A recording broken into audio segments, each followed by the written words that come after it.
Ladies and gentlemen, honorable members of Congress, the President of the Republic of the Philippines, President Rodrigo Roa Duterte.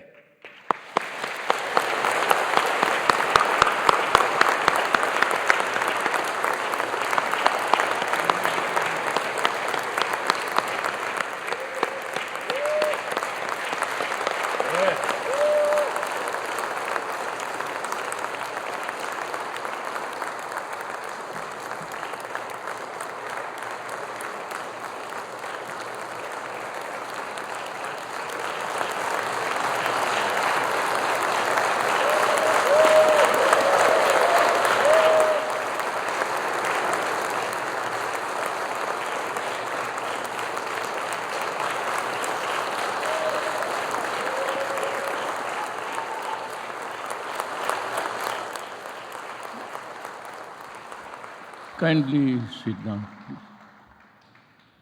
By far, this is the most beautiful Sona crowd that ever happened here. So many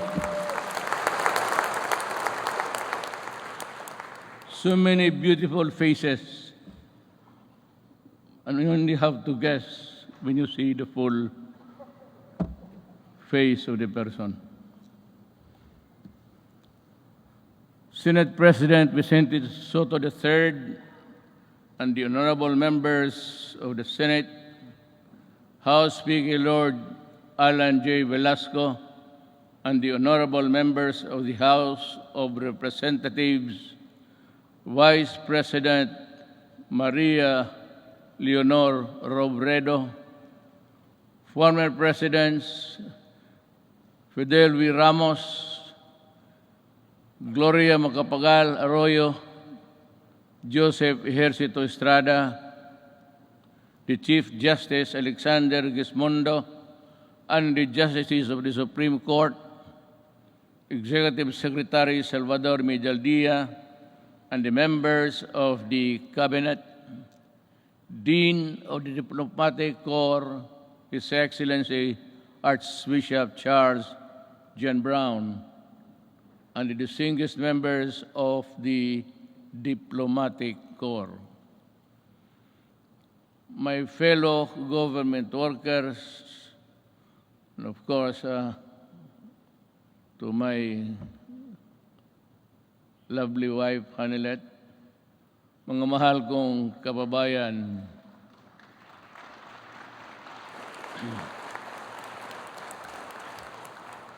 when I assumed the presidency 5 years ago, dominant in my mind were the dreams and visions of a better life for all Filipinos. I saw them as reachable through the institution of reforms and radical changes in both in the structure of government and the mode of governance. Changes designed responsibility, accountability, and all in consonance with the truth that the public office is a public trust. When I ran for the presidency, I just made fundamental processes, and strangely, you can count them by the fingers of your hand. I made those changes which I thought that was really, there was time and doable. To offer free education, it's there already. The universal health care, nandiyan na po. The fight against illegal drugs, criminality, and corruption, and the development structure, including free irrigation and other big-ticket projects, which I thought I did not have. the funds to do it. But perchance, among others, they were done in my term. Today, as I approach my term, my end of my term, I have less visions, but more remembrances. But mine is not to rue or to second guess what might have been, but to bear and respond with the urgency of the unforeseen events as they unfold. Even before I took the oath of office, and everyone else, I suppose, knew the gravity of the enormity of the problems that the country was facing. And precisely because of that awareness, I was driven to hasten implementation of changes which I believe the country needed, keeping in mind that the Constitution afforded me only 6 years to make those changes happen.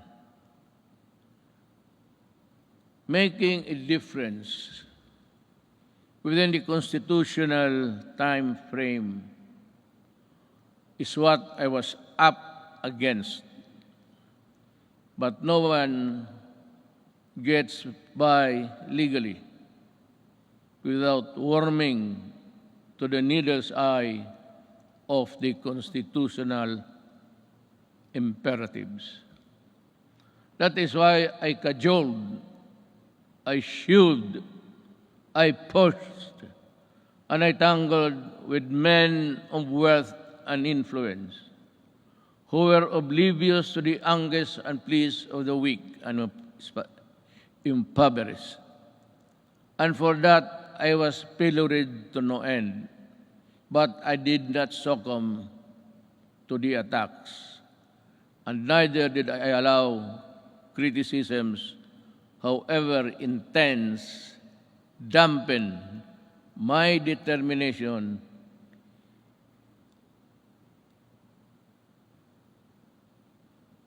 and initiatives, because my purpose was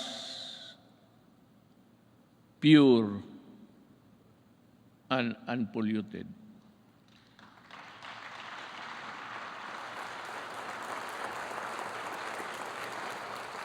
While we were busy instituting reforms, the twin augurs of illegal drugs and corruption laid low for a while, only to resurface as still with us.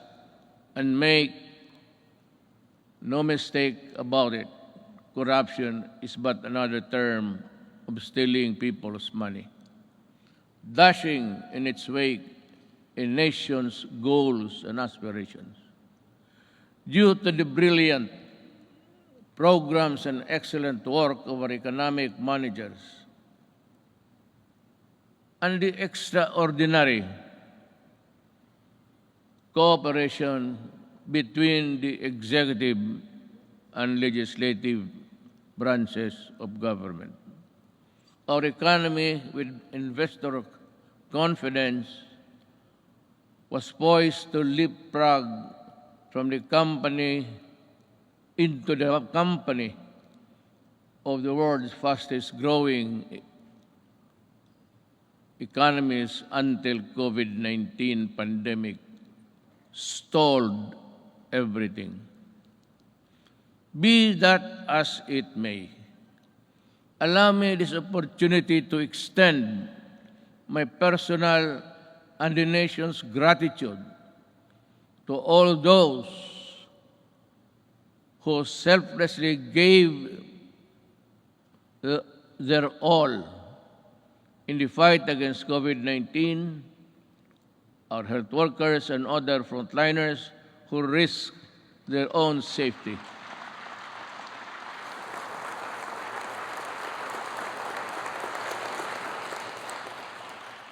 To keep our essential health services and our food supply chain running, boosting the economy, activity, and ensure peace and order in our communities. I would like also to extend my deepest appreciation for the generosity of the private sector who came to the government's aid in fighting COVID-19.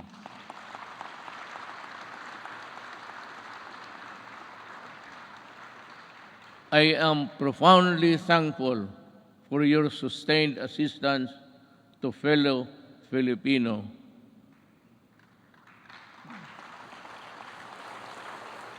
And amidst the same deleterious effect of the pandemic to our respective industries, let me assure you that the government is committed to assist the private sector to regain the commercial vibrance of the country prior to the pandemic.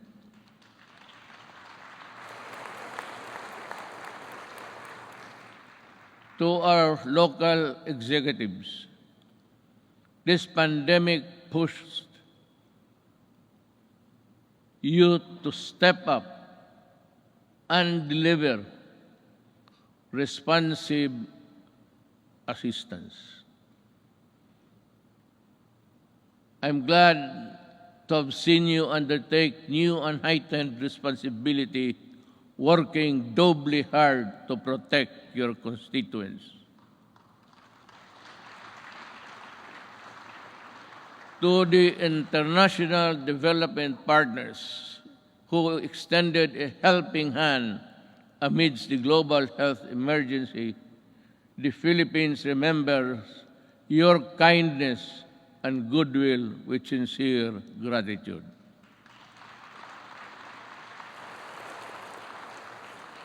And to all of you who answered the call to protect one another by adhering to our nation's protocols, daghang salamat.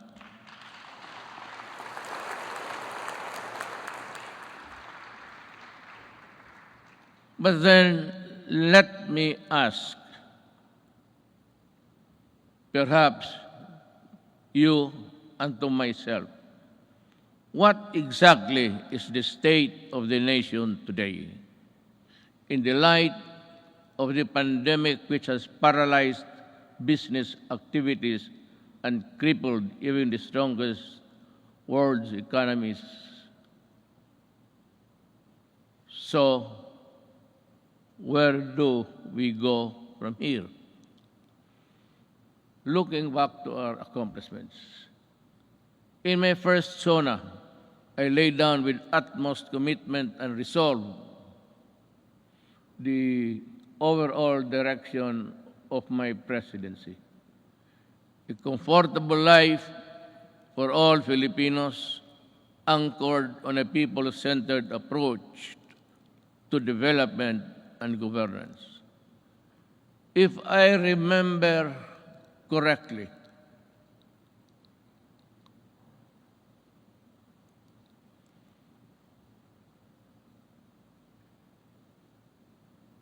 my administration, I said, will implement a human approach to development governance in our people's welfare in the areas of health, free education, adequate food and housing, environmental preservation, and respect for the culture. I bore no illusions that steering a nation towards a comfortable life for every Filipino would be easy. Indeed, the past 5 years have truly been challenging,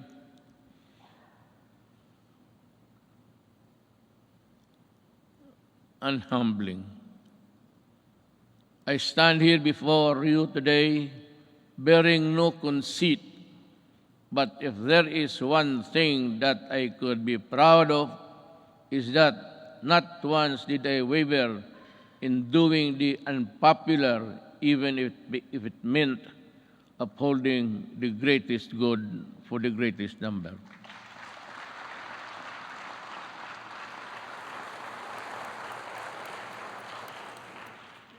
Before I took office, our country was beset with communist insurgency scattered across the nation.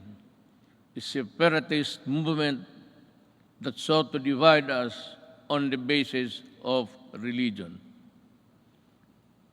and religion's deficiencies, and the proliferation of illegal drugs and criminality. Our armed forces were ill-equipped to deal with internal and external threats, while the police force had been overwhelmed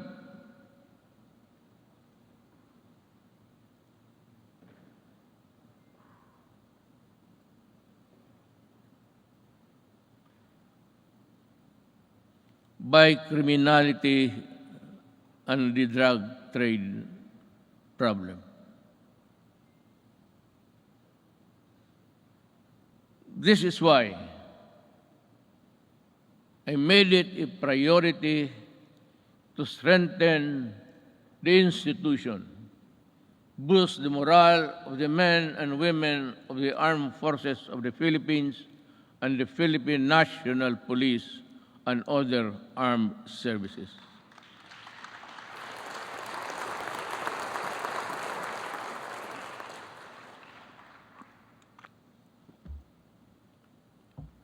Again,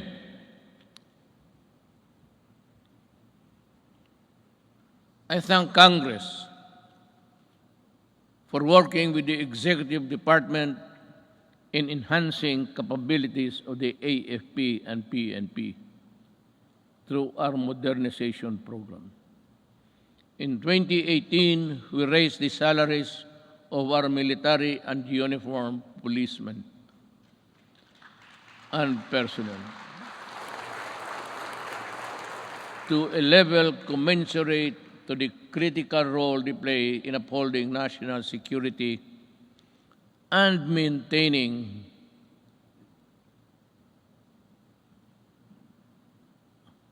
order. I am asking Congress to pass a unified system of separation, retirement, and pension of military and uniformed personnel to maintain government fiscal flexibility and provide adequate benefits and remuneration to our men and women in uniform. This shall apply only to the new entrants of the military and civil. Hindi ho lahat. It cannot be that we have to pay so many, even the salaries of the retired. They get a chunk of the big budget. And if we include the new entrants, the funds available for them would not be enough. It is also high time for us to pass a law providing free legal assistance to AFP and PNP officers, enlisted personnel.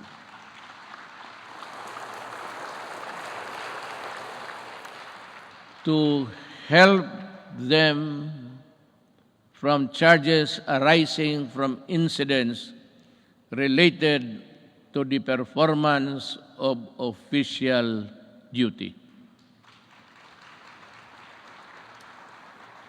The continuous upgrading of our defense capability shall ensure that we shall uphold our territorial integrity and sovereignty from external and security threats. Among the new additions.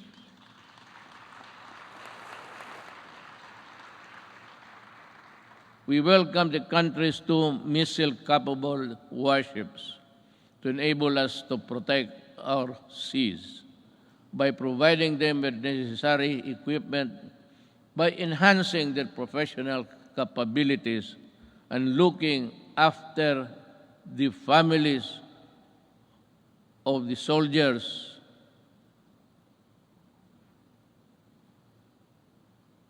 who would not be longer be in their company. We do not only strengthen our military and police institutions, we also inspire them to serve this nation with the highest degree of loyalty and patriotism. We enable them to carry out their mandate to defeat all enemies of the state, whatever the cost. Indeed, I am proud of the accomplishments of our troops in securing our nation against all threats to our democratic institution.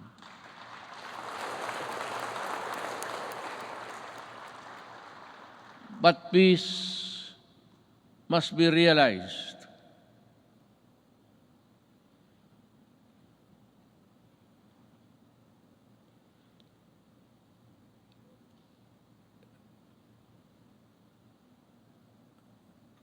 Peace and security is not only just a military concern. That is why we deviated from the traditional purely military approach in dealing with matters of national security. With the creation of the National Task Force to End Communist Armed Conflict, or NTF-ELCAC, we have made great strides in addressing the root causes of this conflict by empowering our kababayans who have been used by the communists for many decades. In our continuing effort to build state of safe and conflict-resilient barangays, we have worked towards the sustainable rehabilitation and development of communities where the communists used to operate. Through the NTF-ELCAC, we invested in farm-to-market roads, school buildings, water and sanitation, health stations, and livelihood. Alam mo, kasali na tayo dito lahat. Always, every law or every regulation must pass Congress, of course, to the President. But sometimes, in our,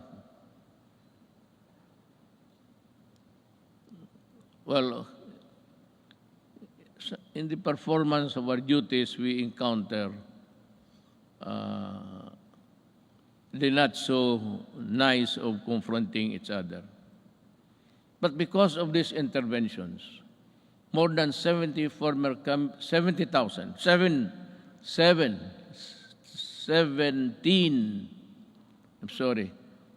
communist rebels have surrendered to government.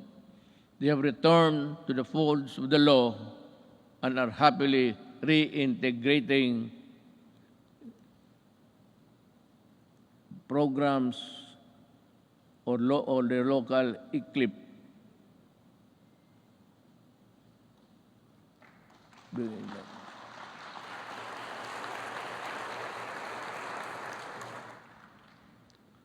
It's either I am talking too fast or too slow, or the operator of this thing here is drowsy.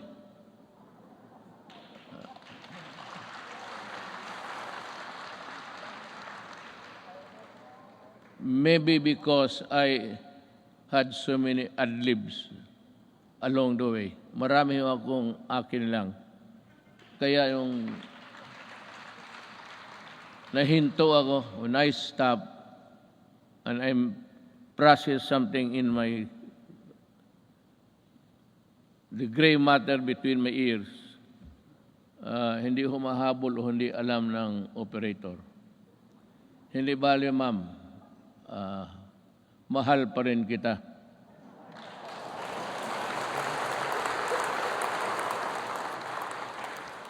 Lalaki ba ito o yung mga babae? Kagabi yung mga babae, sila? Sabihin mo sa kanila, magipagkita ako maya. I will embrace them for their punctuality in operating this, this strange machine that gives you the speech. With the support of our local government units, I am confident that support for the communist movement will continue to erode in the next few months. Unlike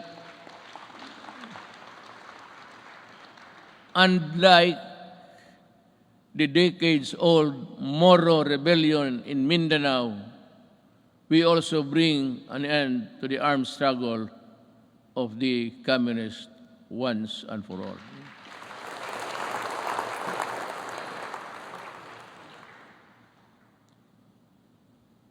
Sa totoo lang, itong komunista, college pa ako. Hanggang ngayon, ang mga sige pa rin. So, speech mo lang ito, kunwari lang, pero ang totoo, there's a lot of fighting going on in the countryside. But I'd like to credit the police and the military for destroying so many communist fronts. I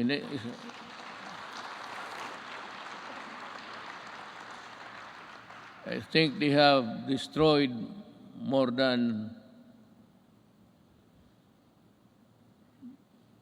15 apparatus or the fronts of the Communist Party of the Philippines. Alam mo, mag-istorya muna tayo sa taxation. I'd like to be frank with you. Everybody in this country are paying taxes to the communists.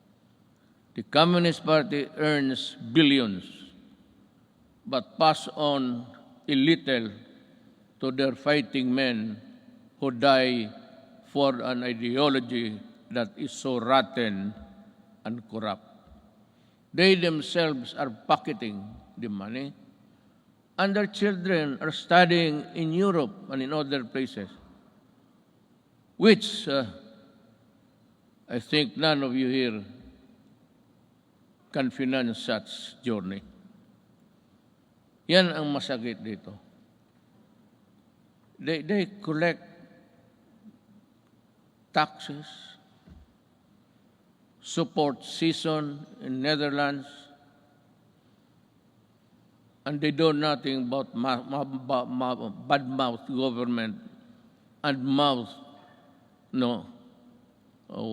war dogmas and everything. Hindi na sila napagod. It's about 53 years in the making. And until today, the poor people are dying. The Adrress, and most of them belonging to the indigenous tribes of our country, are fighting a losing battle between the communists and the government. They waste lives, they enlist children, and they are proud of it, but they deny it. But when you go to the mountains, such as I and Senator go many times, even during the elections, they were there with so many arms that I think somebody, an idiot here in the Philippines, supplied the firearms. I'd like to ask Congress, especially Senator Bato, kindly dig on because we have identified the person who imported the AK-47 into this country on the pretext of using it in the security, providing security and guards in business establishments and for those who can afford their home. This policeman, I think, is still there. He was a colonel, and she is still, walang nangyari. At maraming sundalong namatay dahil sa mga armas na pinasok nila dito sa Pilipinas. So that my orders to you, if you see them walking around, kindly shoot them dead. I would be happy. Anyway, you're already charged in the ICC together with me. So what is the problem of adding another one? Another idiot Filipino who has caused great damage to our country. Yan ho ang totoo dyan. At itong mga pulis, but let me go back in time. When I first said I will fight drugs in 6 months, I thought it was like in Davao. You can either coerce, intimidate, or bribe them, or give them money. I said, lumabas kayo ng Davao, doon kayo magkalat sa Luzon at sa ibang lugar. Huwag dito sa Davao. Naniniwala naman ang mga ulol at we were able to attain a sense of normalcy in the city.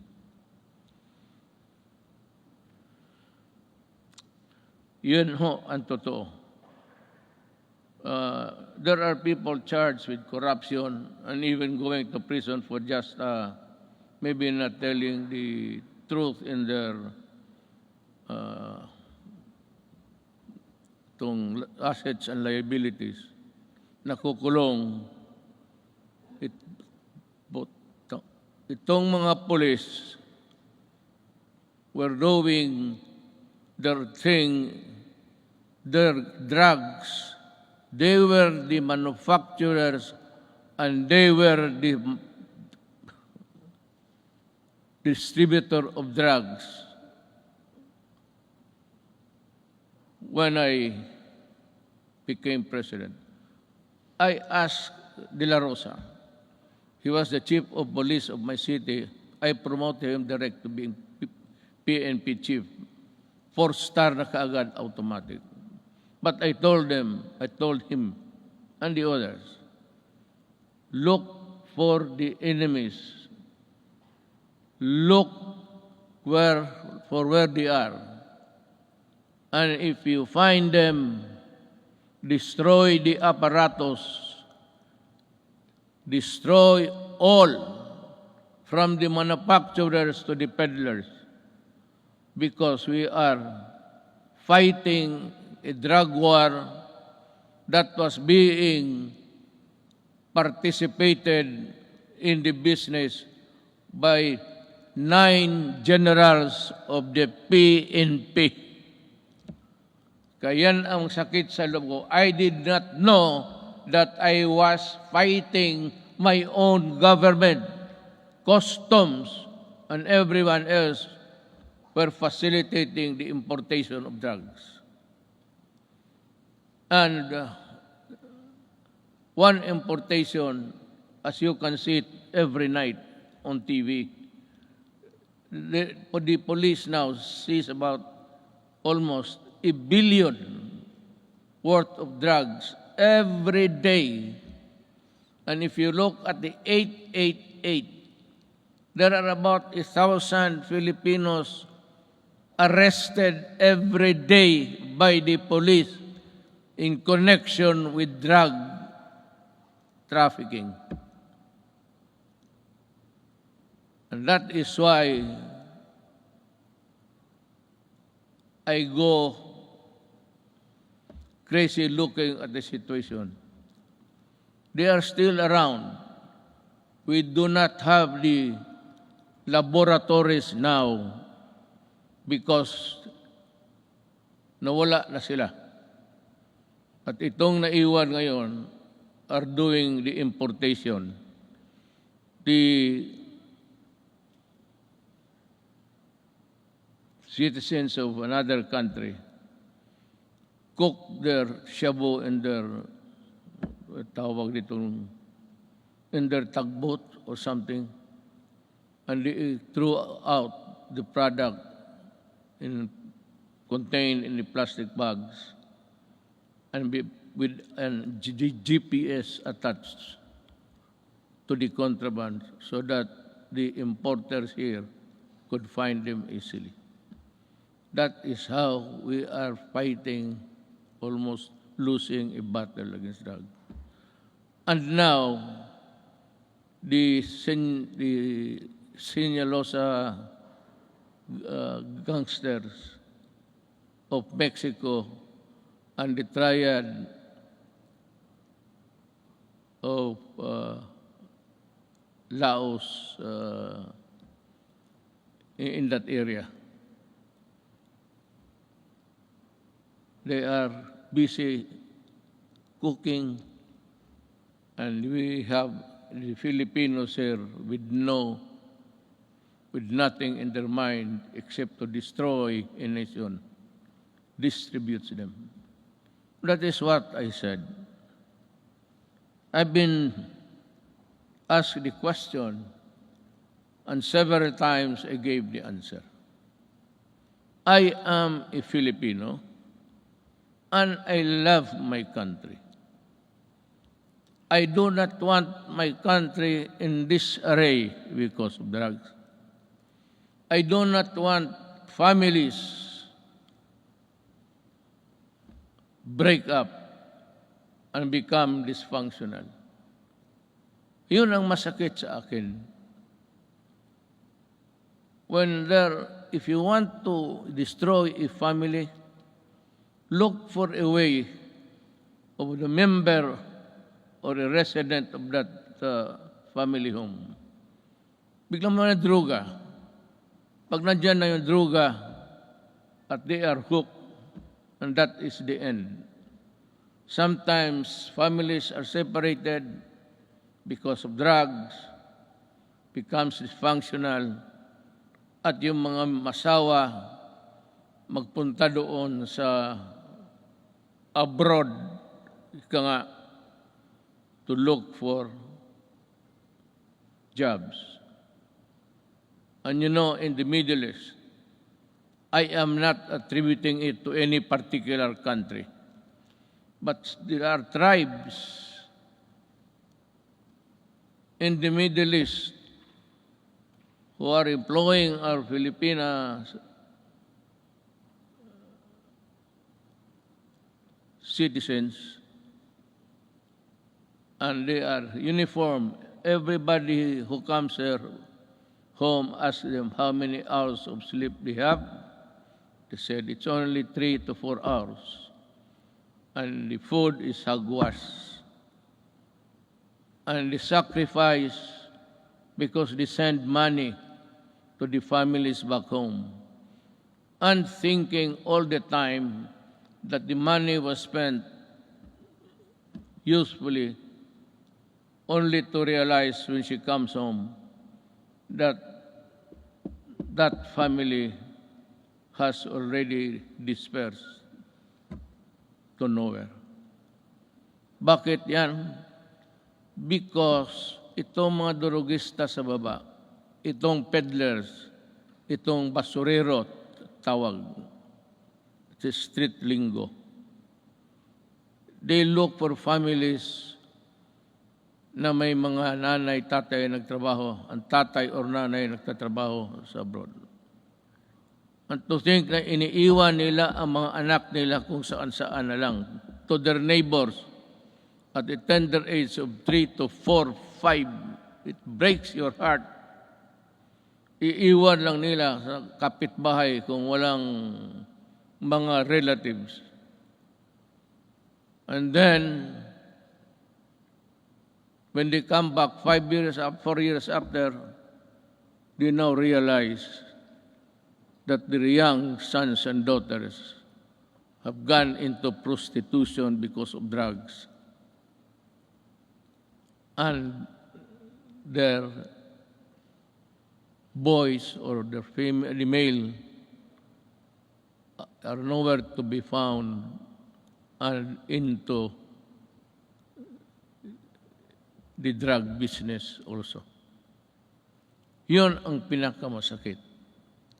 Masakit sa akin na ang Pilipina pumunta doon para magtrabaho because sexual abuse in some tribes in the Middle East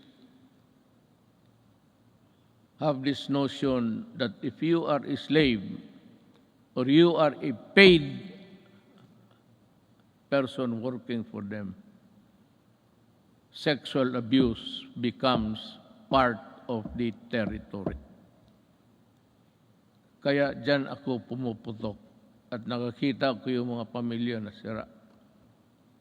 And to think that they labored without sleep, eating, I said, garbage, and not being allowed to go to their own church to pray, well, that is prohibited by them.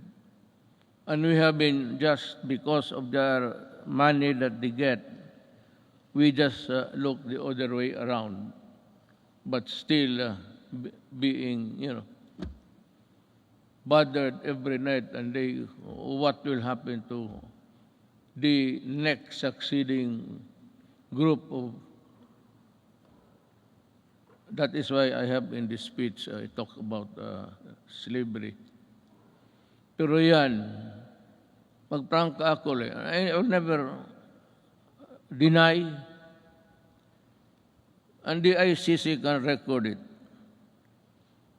Those who destroy my country, I will kill you.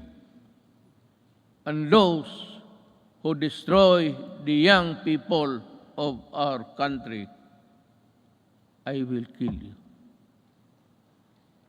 Talagang nangyariin kita because I love my country. You can do it the legal way, but it would take you months and years. And you know what? The statistics I just learned the other night, that plenty of those who are in the middle class have been released from prison despite the fact that they are charged of trafficking which is non-bailable, and most of them are out. Babae pati lalaki ang kaso. And that is why I said, I toyed with the idea. I said, if there is still space, with due respect to the Senate President, he is a good man. He can become a good Vice President. He is holy. Ngayon, hindi na siya nahuhuli.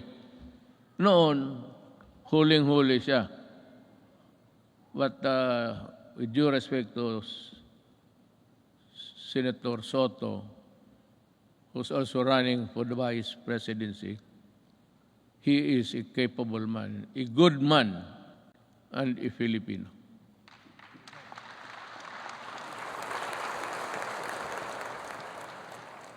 Sige ako tingin sa harap na dito para sa likod ko.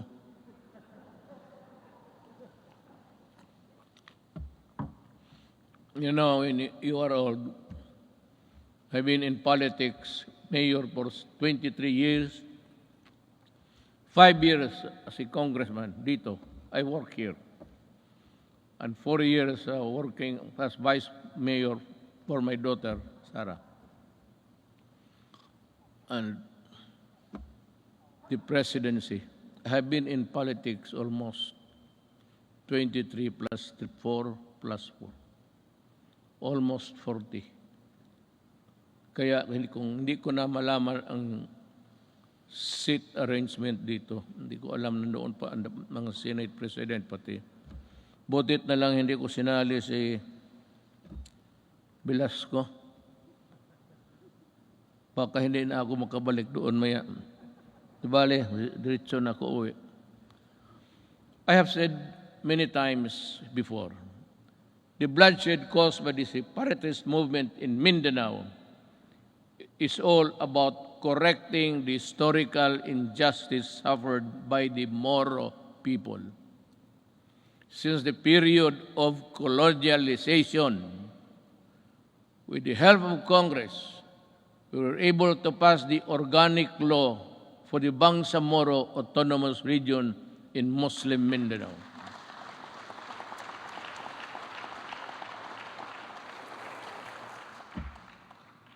Finally fulfilling a promise that was decades in the making. Our victory in Marawi is also a testament to how the Filipinos' patriotism is far stronger than any extremist group. As I have said before many times, there is no room for lawlessness in this country.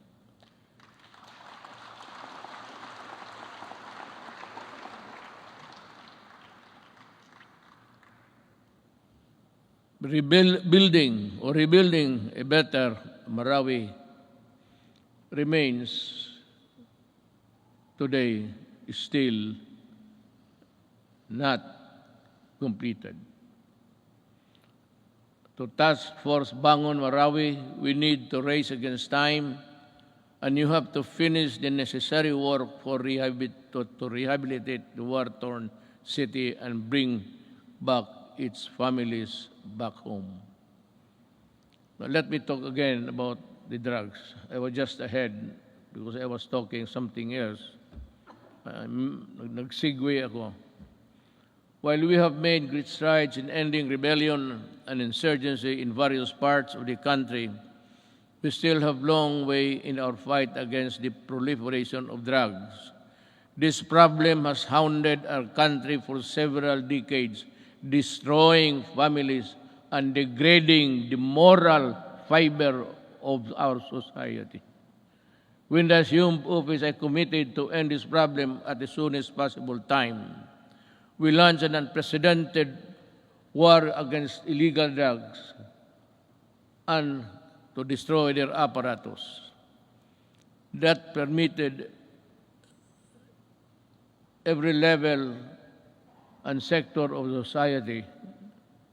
We waged war on the manufacturers, the financiers, the suppliers, the peddlers, and the entire syndicates, and more importantly, their protectors in government. We have rescued and reformed drug dependence because of their idiotic sense of decency. While interventions and building facilities not only for the rehabilitation, but also to prepare them to reintegrate into society. Our unyielding campaign led to the surrender of millions of drug dependents and neutralization, capture, and prosecution of thousands of drug personalities.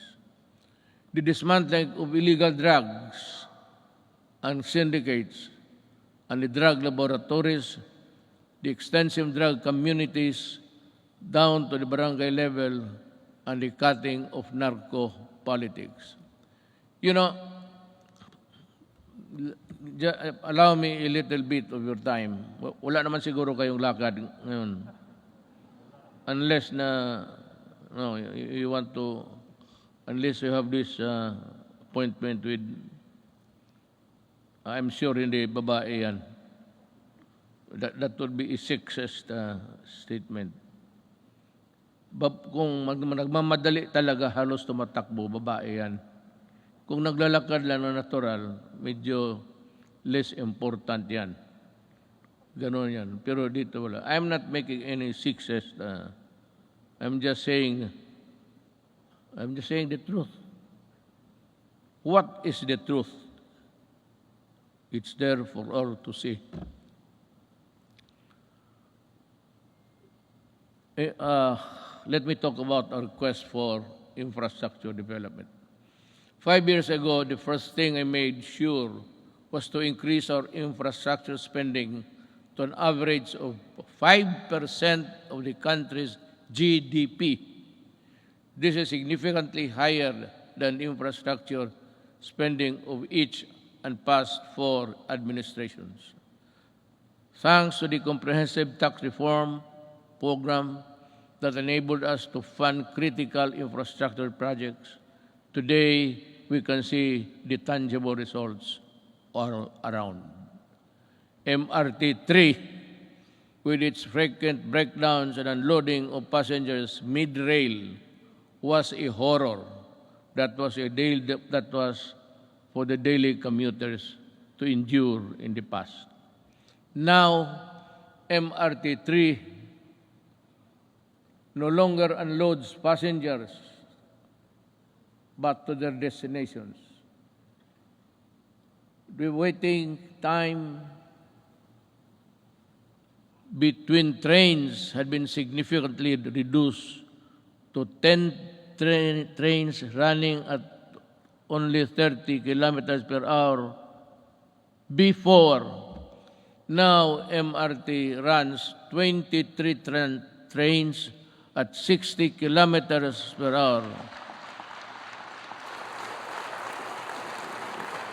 We have taken away the misery of public commuting. We also pursue the completion of the LRT to East Extension Project by extending Line 2 and adding 2 more stations. We have reduced travel time between Manila and Antipolo from the usual 2 to 3 hours to only just 40 minutes. Thanks to our partnership with the private sector, we are able to open Stage 3 of the Metro Manila Skyway in January this year. This decongested EDSA and other major roads in Metro Manila. On Independence Day last month, we also inaugurated the Kalayaan Bridge, part of the BGC Ortigas Centerlink project, which will reduce the usual 1-hour travel time between the 2 business districts in just 12 minutes. Beyond Metro Manila, we are pursuing several high-impact projects that will be completed within my term and perhaps in the following years. It's a question of money. Just this July, we inspected the newly built passenger terminal building of the Clark International Airport. The new and modern passenger terminal is equipped with the latest state-of-art technology. This can accommodate 8 million passengers, alleviate air traffic congestion at the Naya Airport, as well as serve a major growth driver and gateway to northern and central Luzon.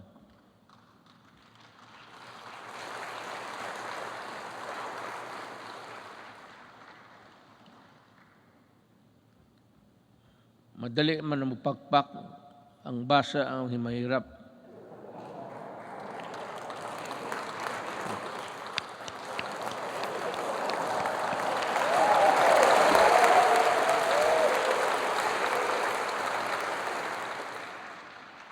To help promote equitable development, we also completed several roads leading to important trade corridors. Last year, we completed the construction of the Poro Point Free Port Zone Road in La Union, which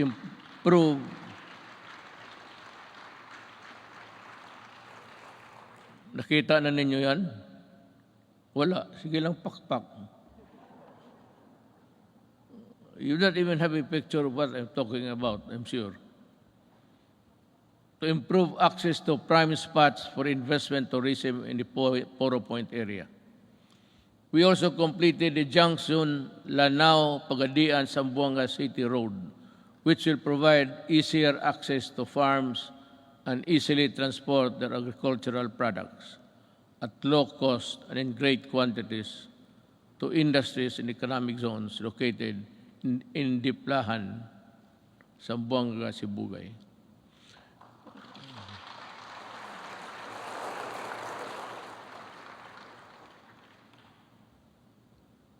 The Sorsogon City in Bicol, inuna namin yan kasi mahal ko ang mga Bicolano.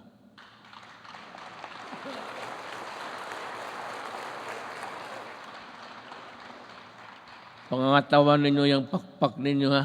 Baka the Sorsogon City Coastal Pass-by Road is targeted completion by the end of 2021, while the Davao City Coastal Road will be completed by 2023. Bakit? Why? Why is Davao last? Kasi sinabi ko sa kanila, unahin ninyo yung buong Pilipinas. During the initial years of my presidency, I told the economic managers and the DPWH, pati si Art Tugade sa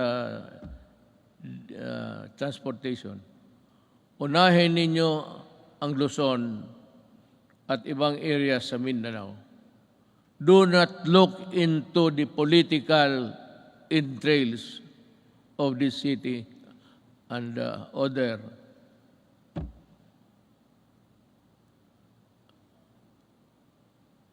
provinces. Sinadya ko talaga na ipanghuli ang Davao. Kaya for the Davaoenos, you must understand that we cannot really unahin natin yung, kasi taga dyan ako eh. Kung hindi ako sigurado taga Davao, tapos na yan, pareho ng iba. Kaya lang sinabi ko, make Davao the last priority. At totoo yan. Sorsogon is a little politics, but that's the territory of our Vice President, Lene Robredo. Are you here, ma'am?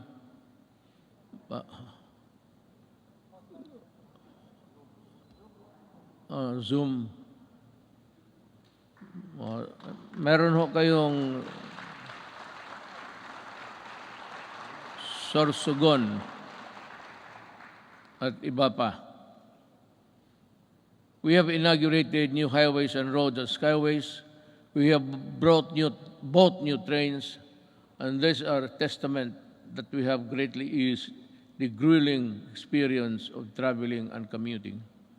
And to sustain our momentum in infrastructure development, I have directed DPWH, DTR, NEDA, Department of Finance, and DBM to be on full speed to ensure that our flagship project will be completed within my term, especially those that could help disperse economic activity outside of the densely populated Metro Manila.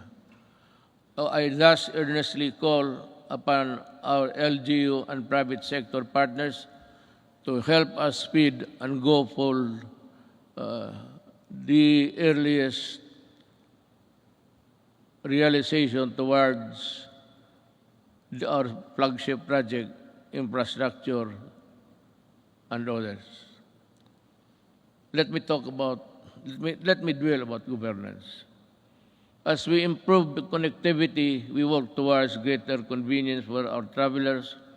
We have extended the validity of the Philippine passport to 10 years to lessen the burden of our traveling travelers and OFWs.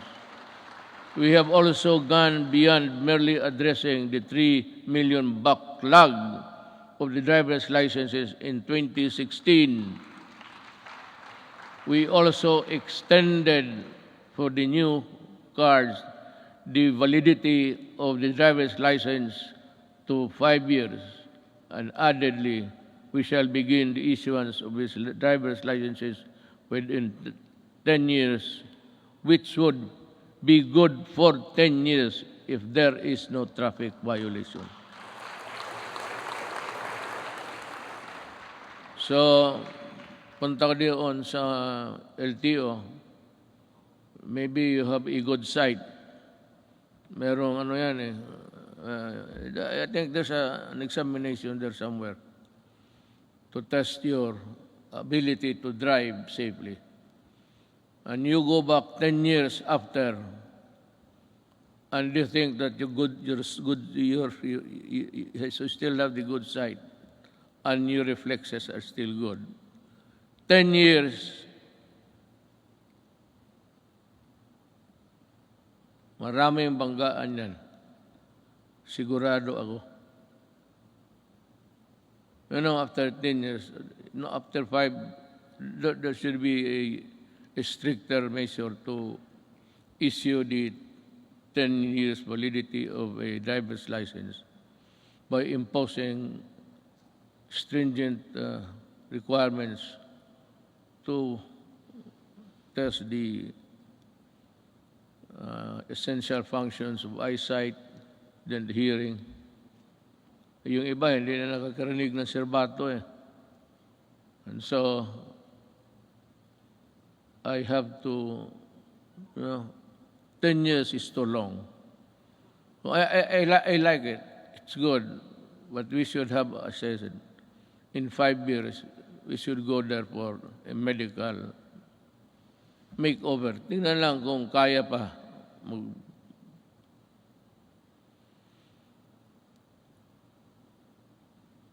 Not only did we extend the validity of the licenses and passports, we also sought to make long lines a thing of the past. By streamlining government processes, these efforts are embodied in the Ease of Doing Business Act, which Congress passed on 2018. Thank you, Congress.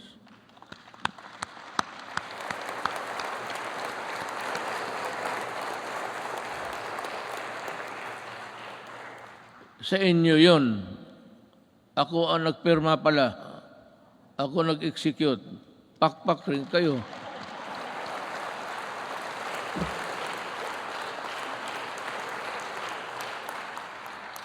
Dapat ganun ang Sona. Sabihin mo lahat. At sabihin mo na your, not really your qualms, but your misgivings somewhere there.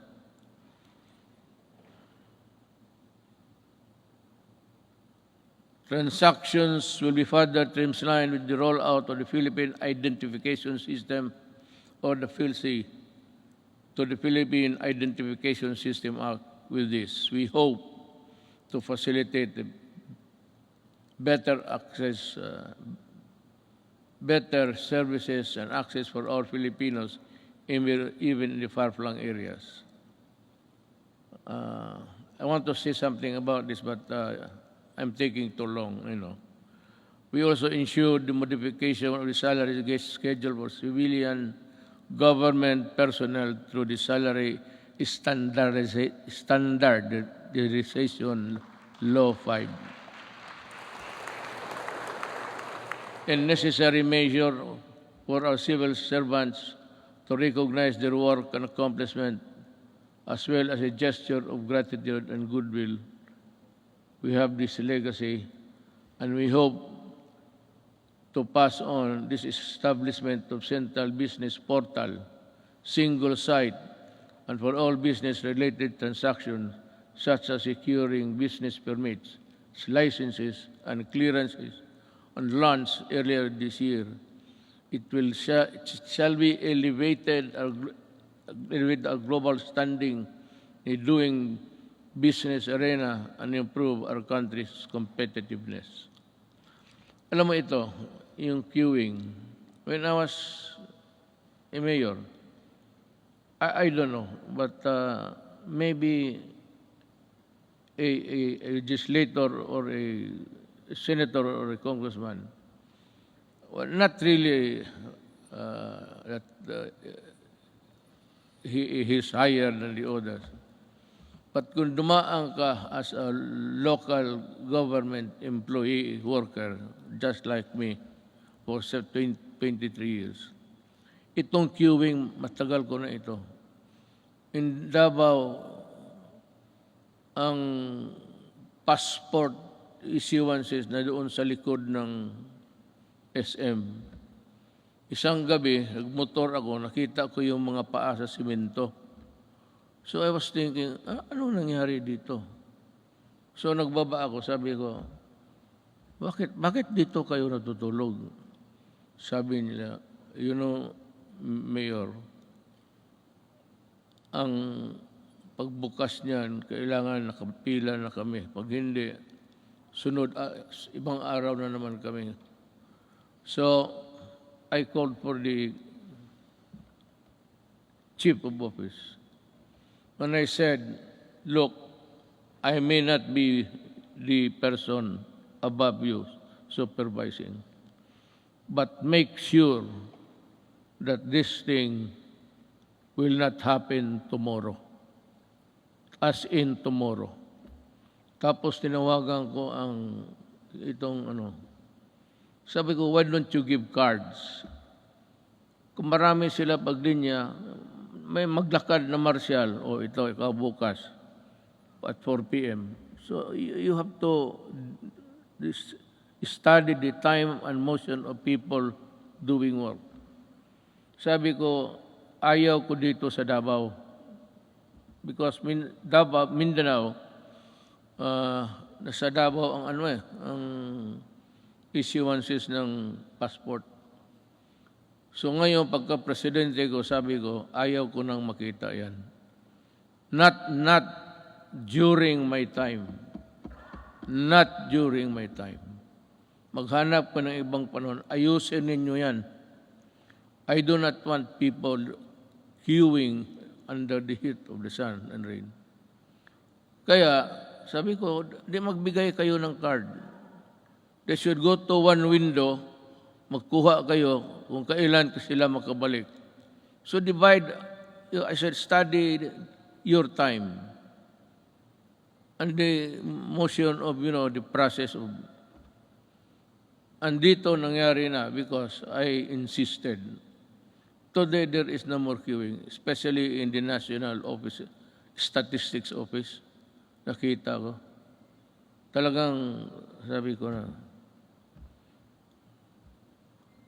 either you fix the thing or I will resign tomorrow because I could not bear to see those people.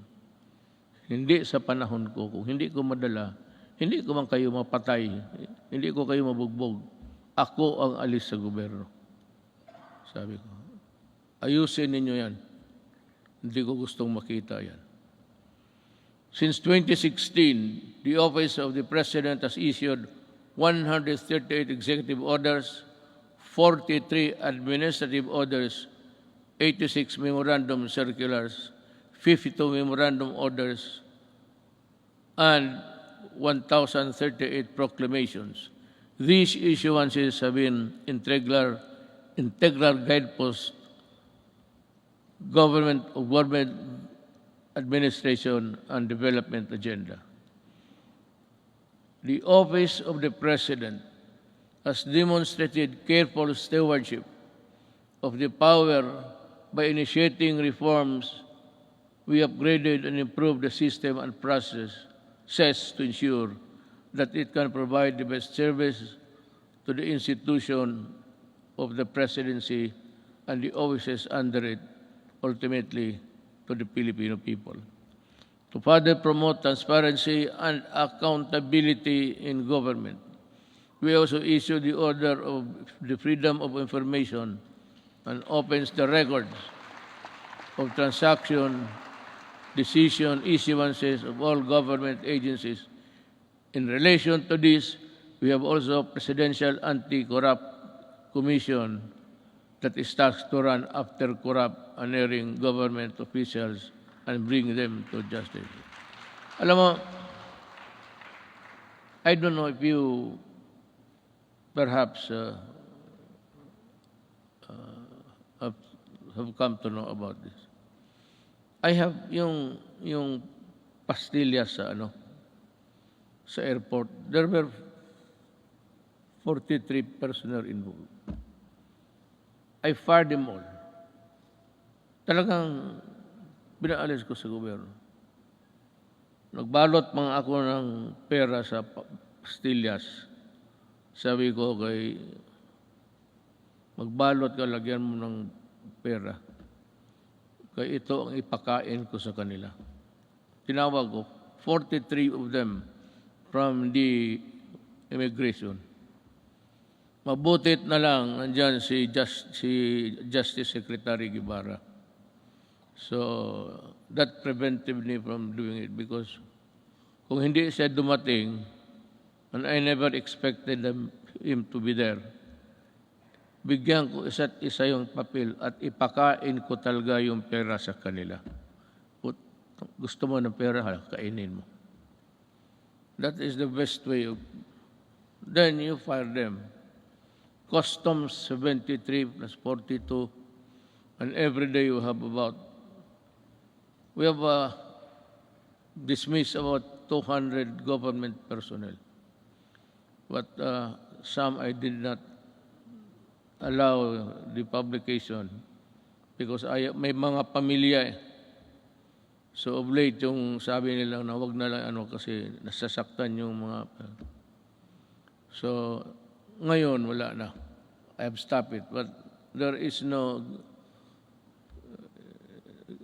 saying that we cannot reimpose it again for all of these idiots. I still have about a year to go. I will reach you somehow. But corruption is endemic in government. You cannot stop corruption. Nobody can stop corruption unless you overturn government completely. If I were the next president, if you think there's really a need for you to change everybody in the system, then you declare martial law and fire everybody and allow the new generation to come in to work for government.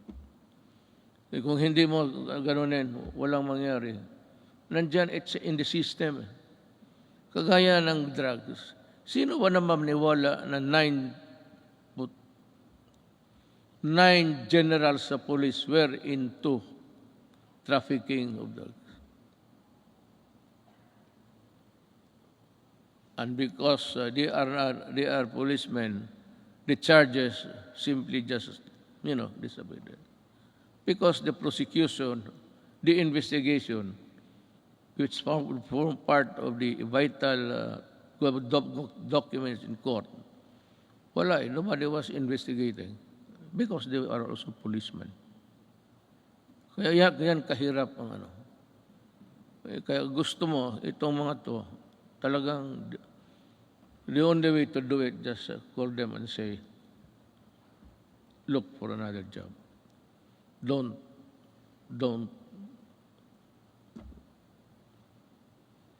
Ganon kahirap. Now, let me pursue my talk with the foreign policy of the country. In the international arena, we have vigorously pursued an independent foreign policy centered on the promotion and protection of our core national interests. Yet,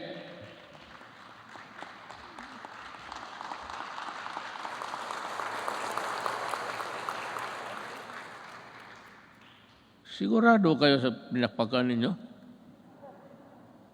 I was just laying the predicate of what I'm going to say. Yet, we continue. I will just give the cue, then you clap your hands. Yet biro lang yan. Yet we continue to work with all nations and seek partnerships that work. Because despite differences, it is an independent world where interests and objectives intersect.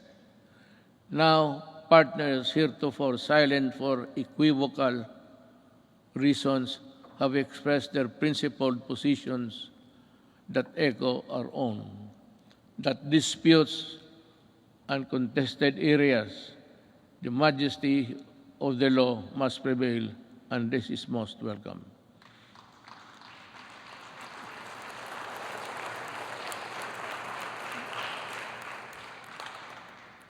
To our friends in ASEAN and around the world, thank you for supporting my government, my country and people, where it truly matters. I assure you that the Philippines will remain a responsible member of the international community.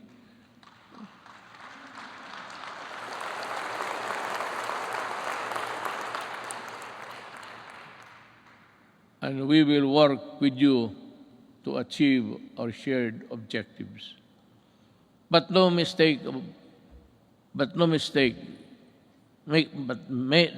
no mistake, rather. Gone are the days when the Philippines decides and acts in the shadows of the great powers. We will assert what is rightfully ours and fight for what is rightfully due to the Filipino people.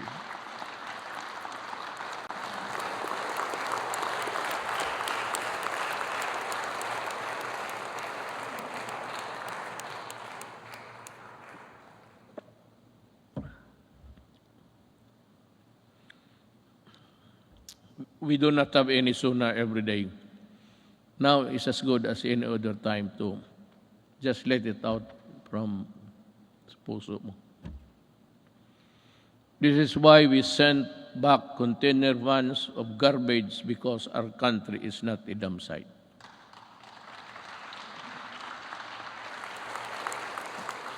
And the first country to do that, hindi ko alam kung bakit, ang Canada. And the container was there for 3 years because hindi alam ng port authorities kung anong gawain nila sa garbage. And I said, isauli mo. I want it done tomorrow.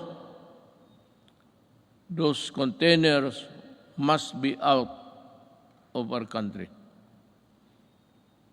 Pag hindi kayong lahat, all of you in custody, I'll fire you. That is a good ground for dismissing people for accepting the garbage. Kaya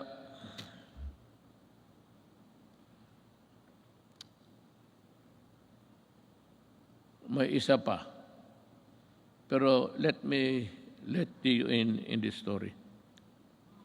The Balingiga bell. We welcome back the bells of Balingiga after many decades because historic wrong needed to be corrected.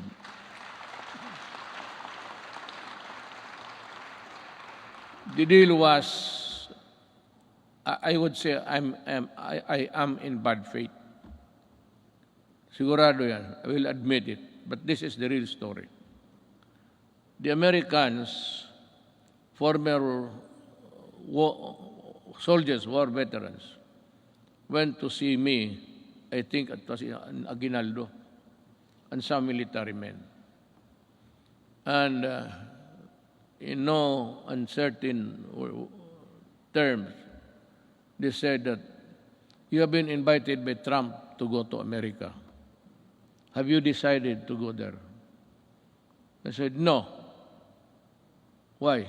Because I do not like the way that you are treating my country.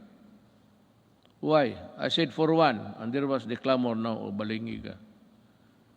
You return the bells of Balingiga. So that's a war really sacred also to the soldiers. Then it is more sacred to us. in addition to the religion, the Roman Catholic Filipino Church, the church. Sabi nila, why would to make a deal? Si Hogan, he is around. He's a CIA agent. Sabi niya, isauli namin, pupunta ka, because I said earlier in my maybe presidency, there will never be a time that I will go to America. Itong mga media mahilag mag-udyok ganon, bakit ka hindi punta? O arte mo lang yan. Sabi ko, then you watch me. Gusto ninyong malaman. Sabi ko sa Amerika, yes, I might consider going to America. So, well then.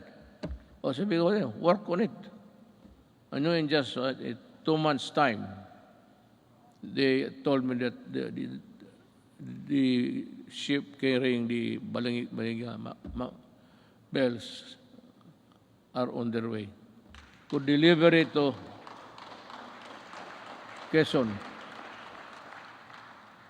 You remove it, you put it back there, kayo mismo.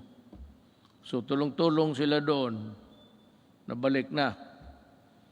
And Hogan said, so when are you going to go to America? So I do not have the time.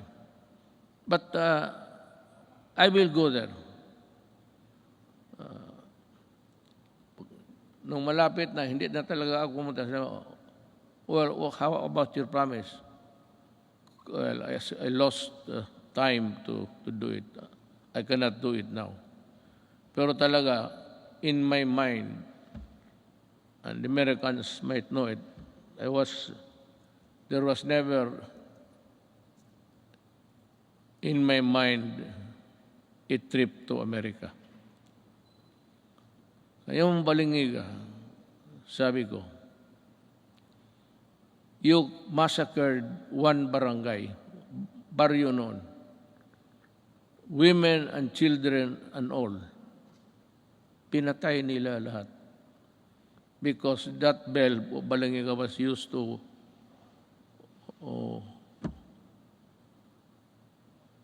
call the people for prayers, ganon. Sa simbahan yun eh. So yung ginawa nila, every time it is used, the Americans knew that it has a great significance to the Filipinos, the Balangiga. After the massacre of one barangay, how many at the time we would never know. But it was said, isang baryo. No barangay ngayon, baryo noon yan eh. Barrio is an American word. The barrio. They also call the small places in Mexico barrio. The Americans borrowed it from the Spaniards, barrio. So sabi ko, blood, you really got it at the expense of the blood of Filipinos. Do not hurry me up. If I go to America,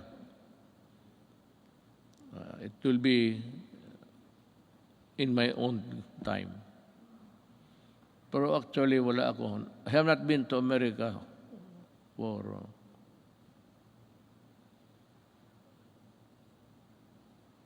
almost 10 years, 22 years. I have not visited America, and I do not have the intention of visiting it anymore. We called on the world to dismantle the heinous kafala system. Ito ring isa. Because the Filipino is no slave unto anyone, anywhere. And there is no room for modern-day slavery. We help start a new global civil rights movement for the migrant worker. and we asserted the arbitration ruling on the South China Sea clearly and in no uncertain terms, bilaterally, and the ASEAN, and finally at the United Nations General Assembly. And let me talk about that. I said in the September of last year, the arbitral award is now part of the international law and beyond compromise and beyond the reach of the passing governments to dilute, to diminish, or abandon.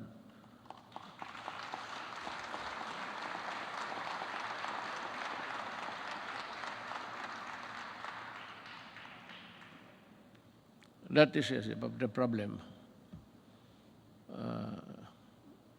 Let me back to just to everybody in the Middle East. I would like to tell them that not only Filipinos, but all human beings, the kafala has no place there because it's a setup for slavery. Either you correct it or we will ask our workers, Filipino workers, to go home. Sabi ko, bahala na. Kung mahirap lang kami dito, okay lang. We will try our very best to make up for what they have lost, what they will lose in the process. But we will never allow them to be slaves. But we need to do more with our partners. We continue scaling our maritime domain awareness, defense capabilities. Yet, we will not close our doors on diplomacy and the tongue, because that is how disputes are settled and never by force. Let me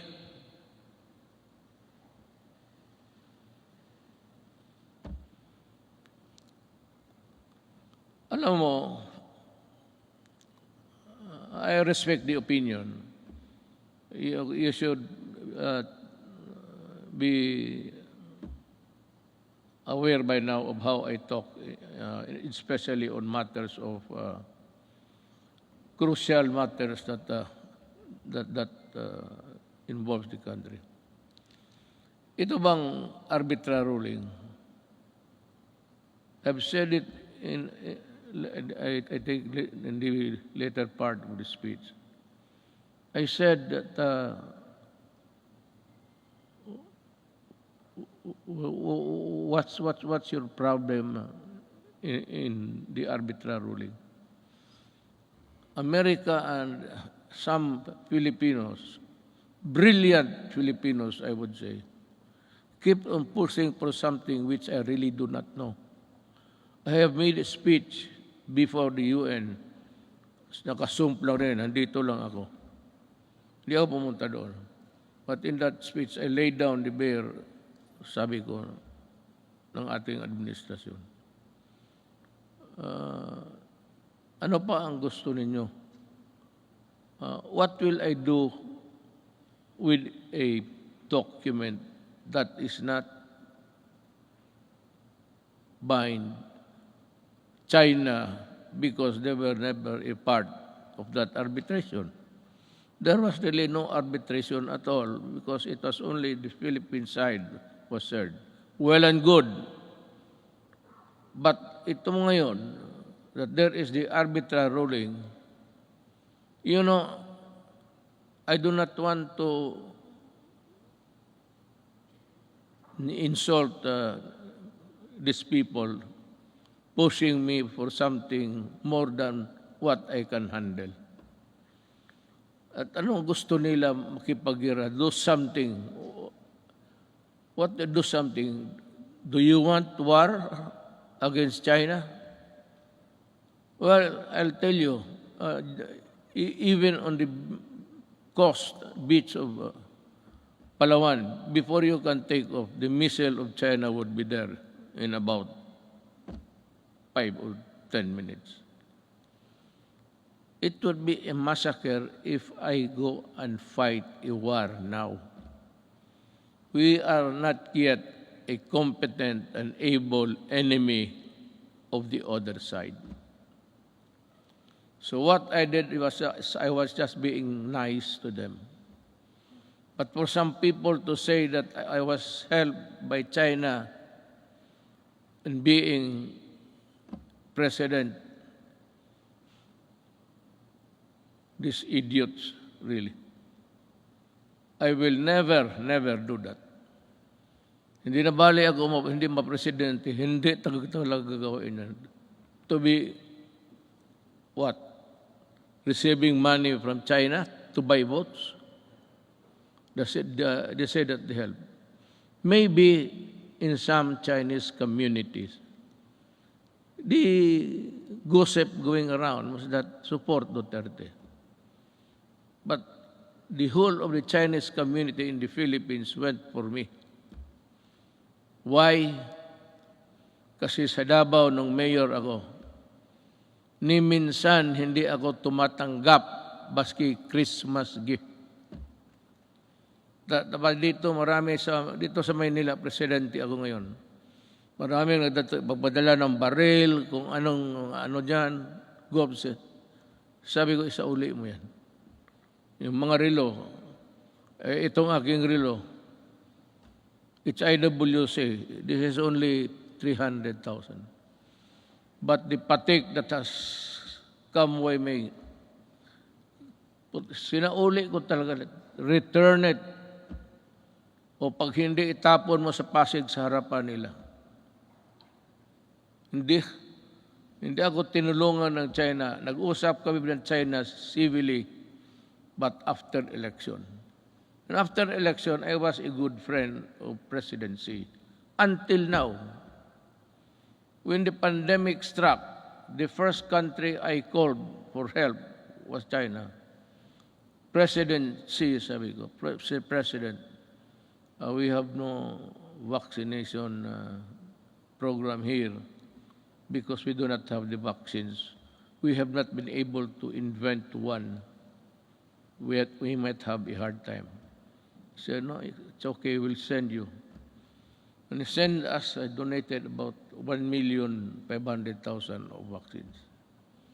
Ganon, kaya sabi ko, ako, lalo na kami mga Bisaya, mabigat sa amin yan, for us Bisayans, yung utang na loob, mabigat talaga yan. Hindi mo mabayaran ng pero pag may utang na loob ako sa iyo, you can be sure that I will be your friend, a true friend, and die for you. Pero ito, China mag-die, bakit ako magpakamatay dyan? Sundalo ako, ubusin ko. How can we fight China? Do we have the weapons? Do we have the everything? Now comes America. They say that if the attack is against the Philippines, they will defend. But they issued a statement that America does not meddle in conflicts involving the boundaries of other nations. And if America has to go to war, you would have to go to Congress to get, American Congress to get that authority to go to war. That is why many presidents, hindi na lang, it was just not an error, a mistake, a malicious mistake. No president has ever been punished for attacking nations, getting into a fight with nothing. And if they come here, well, ang problema kasi nandito na yung balingiga, sa uli na lang natin, uli. Maybe I'll just return and pag ito it's no big deal to us. Ring it until you die. Fulfilling my promise to our coconut farmers and the Filipino people, my administration has worked with Congress to pass the Coconut Farmers and Industry Trust Fund Act.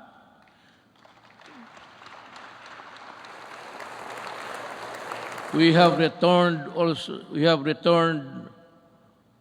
also the cocoa levy funds to its true and rightful owners, our coconut farmers. The fund is now worth estimated to be 75 billion, which will be utilized according to the plans and programs in the Coconut Farmers and Industry Development Plan for the direct benefit of the Philippine coconut farmers and the development of the coconut industry.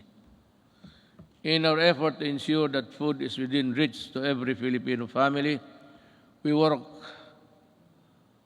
for the passage of the rice tariffication law in 2019, despite pushbacks. This resulted in the stabilization of rice supply and food prices and the proceeds from the tariffs that enabled us to provide our farmers with modern machineries that increase their yield and sustaining growth agricultural production. We also fulfilled our promise to improve free irrigation. That was the first promise I made in San Miguel, Bulacan when I was campaigning. The farmers invited me to go into the farms inside San Miguel, Bulacan. And we had a sort of a meeting, and the first thing that they were complaining about was the severity of the irrigation that they have to pay 5,000 every month, every year. So sabi ko, I will work on it. Free Irrigation Service Act of 2018 is a product that now lowers the cost of agricultural production, especially for farmers. We also work to ensure that households have adequate supply of clean water, potable and affordable water. It's more than a commodity. It is vital. It is a vital public good. This is why I used my political capital to fight vested interest behind disadvantageous water service contracts that burden consumers with unjustified water rights prices increases with the signing of this concession water agreements. Concessioners consumers will be protected at least until 2037. Ganito yan eh. There is this concessionaire, dalawa. Ayoko na lang mag-ano. I will not mention names. Pero this is really what happened. Ang dalawang concessionaires, one in the south and the other one is north,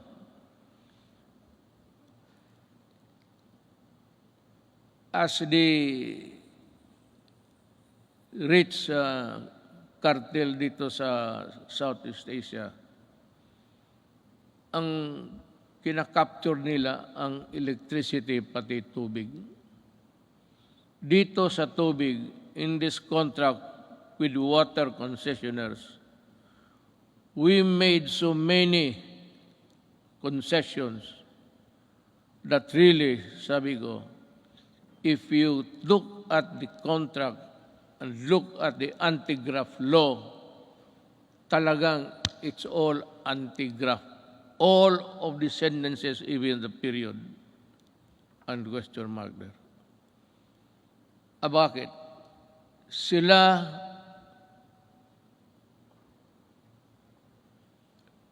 walang problema sa tax because the people, consumers, will pay the taxes for them. Sila kung malugi, sabi na,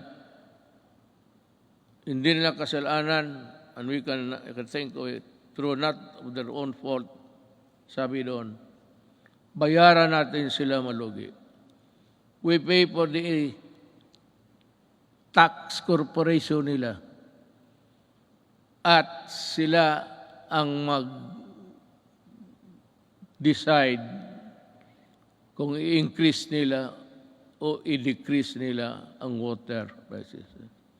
The regulators, itong mga regulators sa Pilipinas, walang magawa and they acceded to the contract. It was really,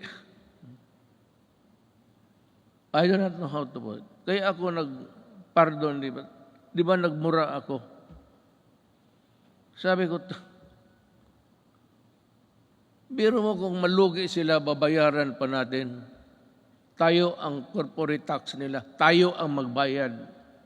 And it's a cartel that service concessionaires are part of the cartel of Malaysia and Indonesia, and they form part of that mother corporation. Itong mga sa Pilipinas, pati Malaysia, Indonesia, they are just, kumbaga sa storya, chapter lang yan sila. It's being controlled up by the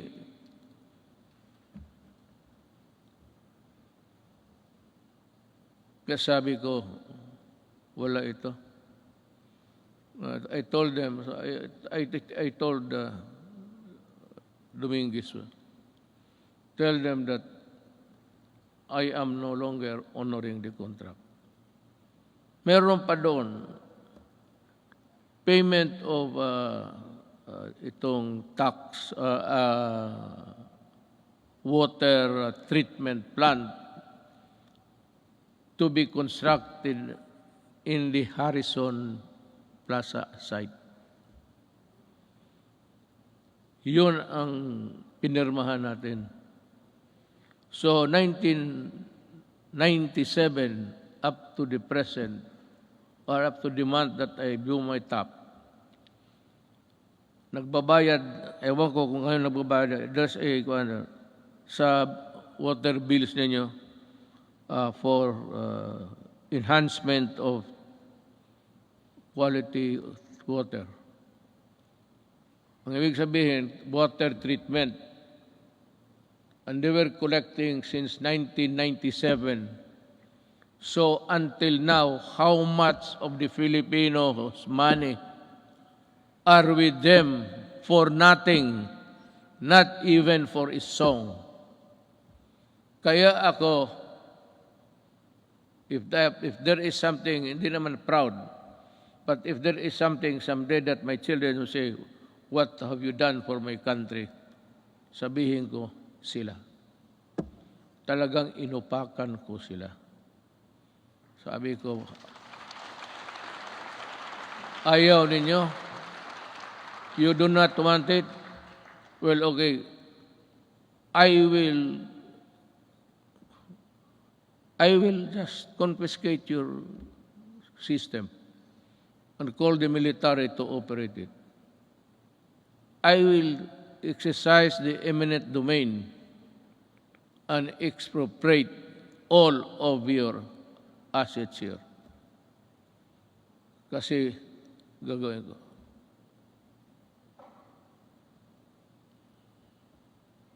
Yun ang nangyari sa... So that sinabi ko sa military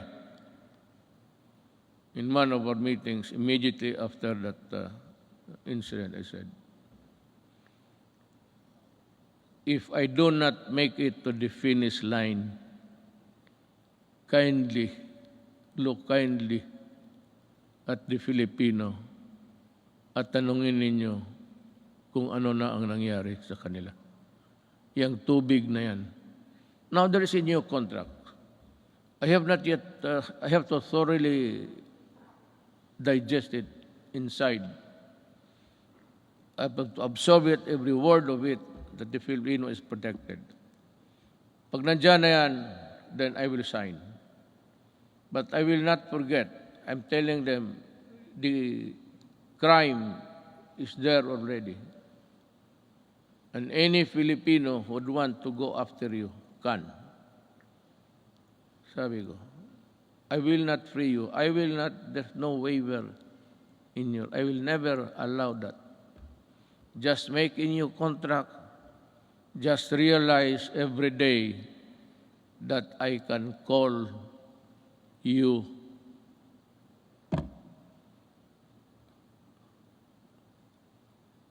itong frequency ng ABS-CBN. Yan ang pinaka-ideal kasi, frequency is everywhere. But there is a spot, kung sa Gulf is a soft spot, na maganda yung... Wala akong problema sa ABS-CBN. They got my money. I'm not for that. They wanted to return it when the case blew up. But they printed all the garbage, including my daughter as a drug trafficker. Nilamon ko na lang lahat yun. Because I never wanted to appear vindictive. But itong they are cheating government by the billions in taxes. And they still want that frequency because yan ang pinapag-awayan. No. I will give it to a Filipino na gustong magawa ng tamang unpay because isa ABS-CBN, even their equipments were imported tax-free. Kaya talaga ako hindi magpapayag. They still owe government billions. In the contract dyan sa nakalagay doon 4 hectares. So ang binabayaran nila 4 hectares sa property tax. Suppose occupying 40 hectares. That complex there. Pero ang ginamit nila na papel, yung 4 hectares, yun lang ang binabayaran nila. Kung hindi ba naman, kaya ko sila inaway. Well, our micro, small, and medium enterprises, or MSMEs, constitute 99.6% of our country's businesses and are vital to economic activity, job creation, and poverty reduction. Iparamdam natin ang ating malasakit sa maliliit na negosyante sa pamamagitan ng Pondo sa Pagbago at Pag-asenso Program since 2017. Meron na tayo nyo. We have the program. The program has provided over 219,000 underprivileged microeconomic entrepreneurs with an alternative to the exploitive lending 5-6. Yan ang nakaano sa... Do you know what? Maybe I have to go to, if need be, I have to go to India. Yung 5-6 nila ng Turko, tinatawag ng Turko, kung maghiram ka sa kanila ng 10,000, pahiramin kanyang, hindi pera 10,000, 7,000 lang. And the others, mga refrigerator or the things that you do not even need in the house. Bilhin mo sa kanila, sala set, lahat na. That is part of the money. You do not want the furnitures, the refrigerators, they won't give you the... Kaya ang Pilipino na buktot, alam mo buktot, naging hunchback na lang sa trabaho, ganun pa man. Kaya ako, sabihin ko itong mga Turko, you better come up with a fair scheme. If you want to go into business money lending, but not at that usury 1,000 times. Likewise, to further support development of our micro and small business, we initiated radical reforms in the tax system to ease the taxation burden and increase the net income of lower wage earners and small businesses. Thanks to Congress.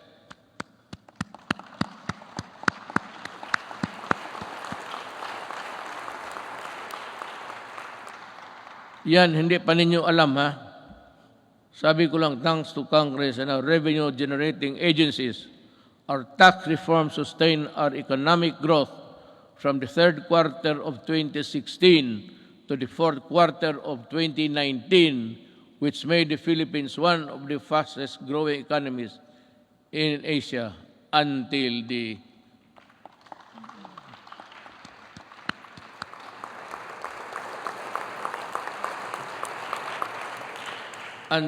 the pandemic scourge. Yan talaga ang, well, I don't know what's the plan of God. That is something which hit us right in the heart.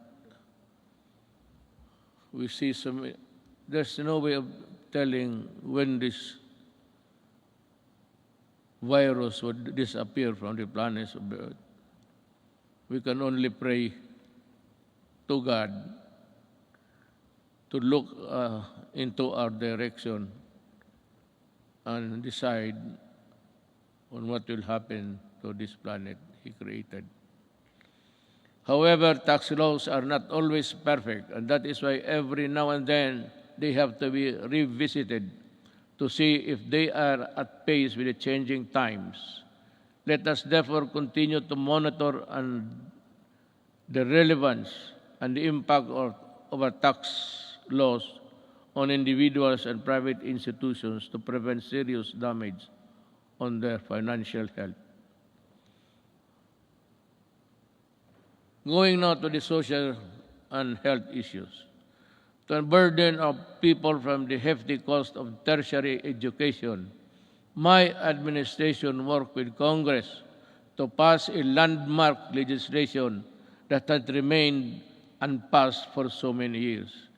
The Universal Access or Tertiary Education Act in 2017, which provides free education to college students and state universities.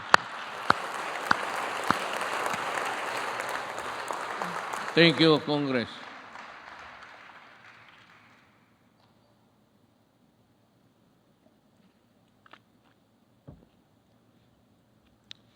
We also passed the Universal Health Care Act in 2019. And to supplement this, I also signed into law the Malasakit Centers Act in 2019.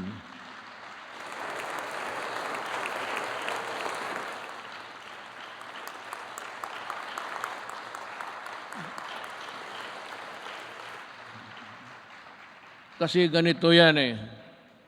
Pag ang pobreng Pilipino na sa ospital, magpunta pa siya doon sa kung saan makahingi ng tulong. So, ang ginawa, just like in Davao, ginawa namin, yung lahat na kailangan, yung internal revenue kung nandyan, business permit, dyan na lang sa isang lugar, medisina, kunin nila.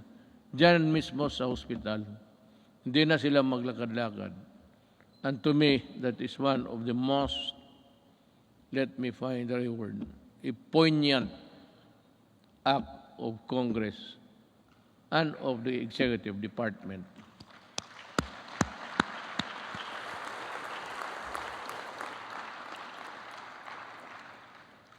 Legislation which was sponsored by Senator Bongo.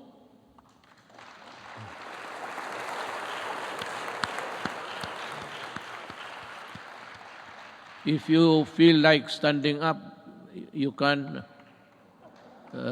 Senator.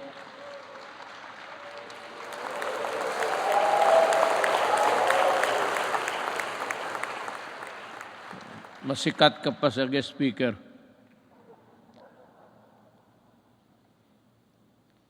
Unburden our peoples of the tedious process of going to various agencies and offices in order to avail assistance from government. I am pleased to report that we have already established 130 malasakit centers across the country. That has already helped millions of Filipinos in their hospitalization needs. By establishing malasakit centers all over the country, we have actually leveled the playing field and provide our less fortunate countrymen the medical care they deserve. We will be establishing more, God willing, if we are still around. Sa pagtatag ng malasakit center, hindi po kailangan lumapit at humingi ng tulong sa iba't ibang ahensya ng gobyerno. Ang gobyerno na ang lumalapit sa tao.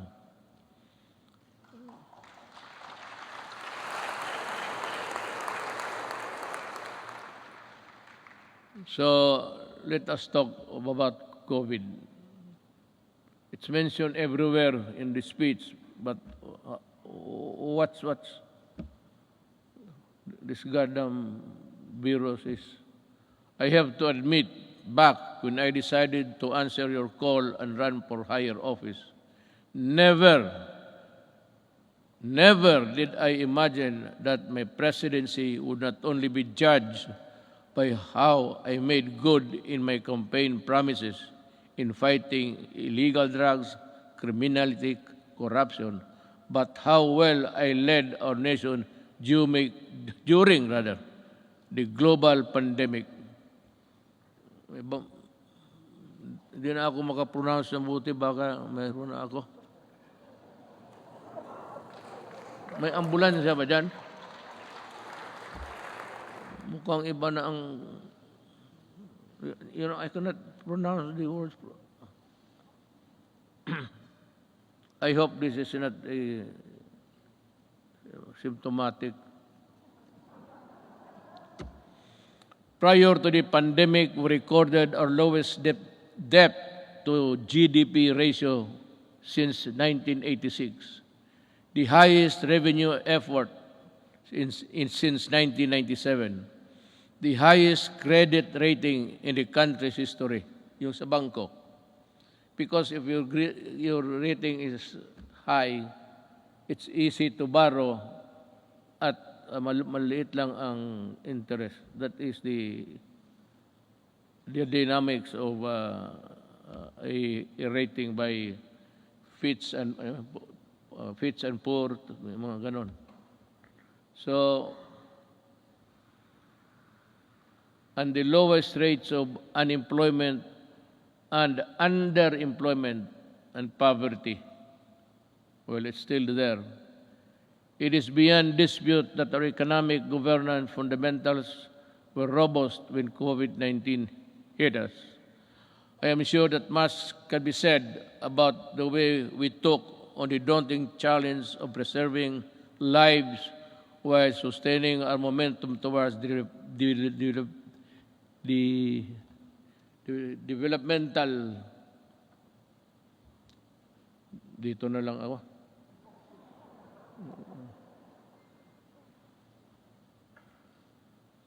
Goals, naturally, we prioritize saving lives. Buhay muna bago ang lahat.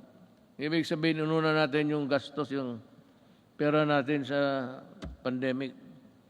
Kinuha ng lahat ng mga budget. Si Dominguez yan. Yun ang ginamit ninyo sa Bayanihan Man Anto. Doon natin kinuha yung pera. We move quickly to safeguard the well-being of every Filipino through preventive and responsive health and safety measures and broad inclusive social amelioration programs, or SAP.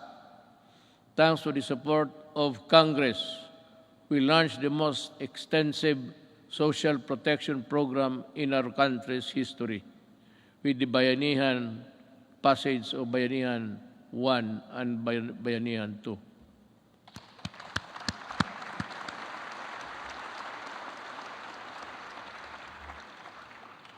Indeed, our national health system and the resilience which were tested to the health, countless lessons we learned and continuously improvements put in place. Kahit anong crisis ay kaya malampasan kung tunay na may malasakit at bayanihan. I agree. At the early stages of the pandemic, our testing capacity was very limited. Recognizing the importance of conducting more tests to ensure early detection and timely isolation of confirmed COVID-19 cases, we ramp up our testing capacity. We now have more than 260 accredited laboratories nationwide, which is still capable of conducting at least 50,000 tests daily. All regions now can conduct their own COVID-19 tests.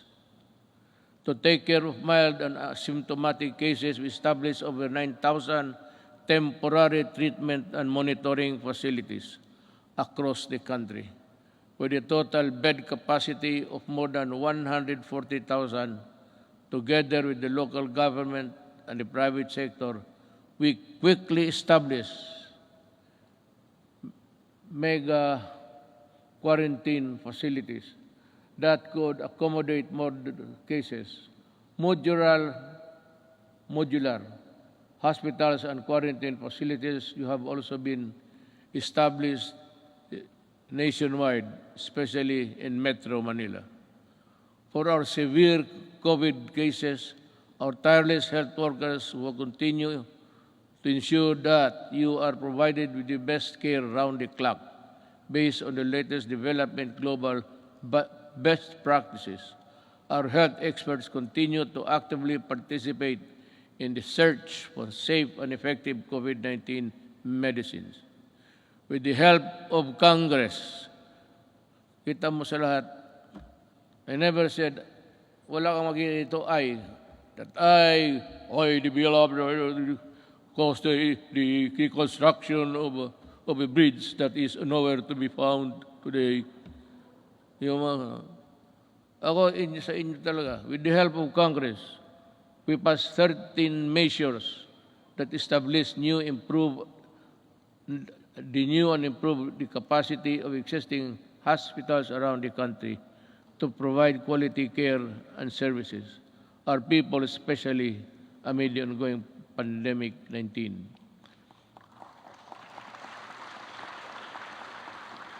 This includes establishing new medical facilities in Mandaluyong City, Bacolod, and Davao Occidental, increasing bed capacities to existing health facilities.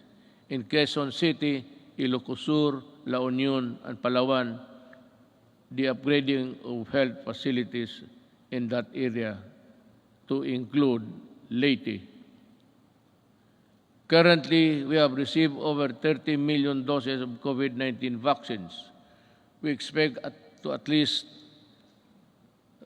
receive 36 million vaccines this month, and in August, we have inoculated more than 7 million Filipinos which have received the first dose. At least 17 million. Well, I think the landscape, the health landscape of the country continues to improve as we, with the continuous approval of COVID-19 vaccines, we are ready to boost further our daily vaccination rate. And I also encourage our local government units to hasten their rollout and strengthen their inoculation program. San Juan City, for one, have vaccinated 70% of their population in a month's time. Saludo ako sa inyo at kay Mayor Zamora. We cannot continue living in the shadow of this potent enemy, especially now that science and medicine has proven that it is possible to live, if not entirely defeat this virus. The health and safety protocols we put in place have proven effective in slowing down the spread of virus. But the best solution is still vaccination. Am I to mataas na ba? Kasi kung mataas na, putulin na lang ninyo itong gumagalaw dito para sabihin ko, wala naman akong mabasa. Pag matagal na, those who want to go home, raise your right hands.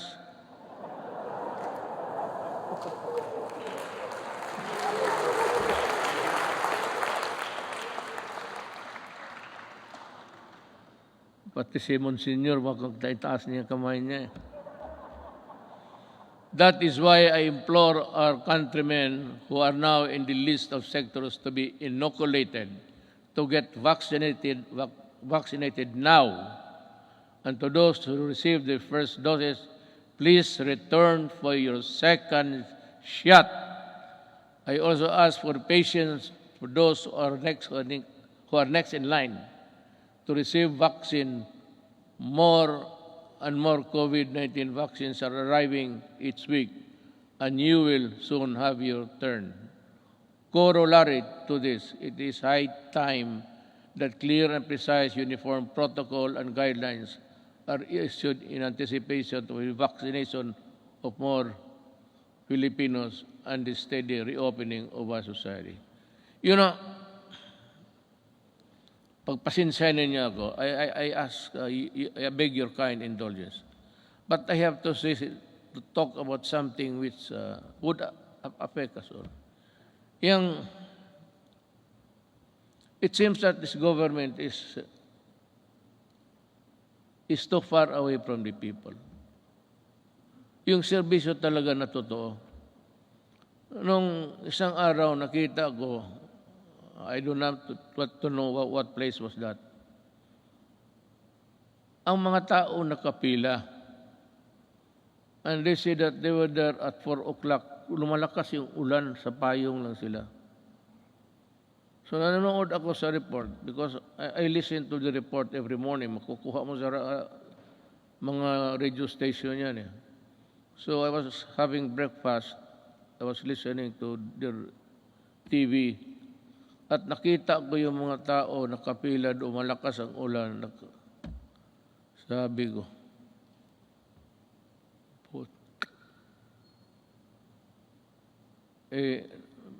doon sa breakfast table, nagmura ako. Pero dito, good boy man ako kay may mga religious dyan. Baka. I just call on the National Task Force Against COVID-19 to see to it that this happens, the protection. We have spent enormous amounts of resources to build our capacities to overcome this pandemic. We cannot afford more lockdowns, lest our economy bleeds to the point of irreversible damage. Balitan ko, bakit mo papilahin?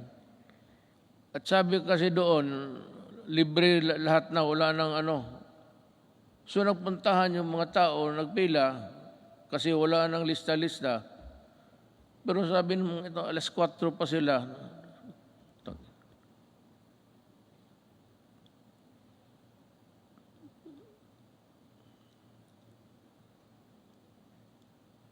Hindi lang ako pwedeng alam mo sa totoo lang, hindi naman ako nagyayabang.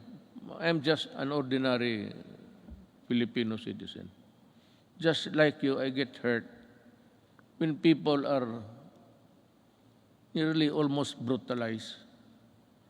Bakit hindi ka magkuha? It's rain time. Malakas ang monsoon, southwest monsoon, dumadaan talaga sa Pilipinas. Gamitin mo utak mo. You should look for a gym. At bigyan mo lahat ng tao ng number. Hanggang dito lang po. Hanggang dito lang tayo. Balik kayo. Itong bukas, from 15 to 20, kayo na naman bukas. Bigyan mo lang card. Prepare a card where you can, the marshal will go around the queuing na, bakit mo, hindi ko maintindihan. Ano, this media? Hindi ko maintindihan, bakit gawain mo yan sa Pilipino? Yan ang tinatanong ko. Why do you have to do it to the Filipino? You can always, maghanap ka ng, there's always a gymnasium. Mga eskwelahan, walang klase ngayon. Bakit hindi mo gamitin doon? Bakit maghanap ng isang tarantado?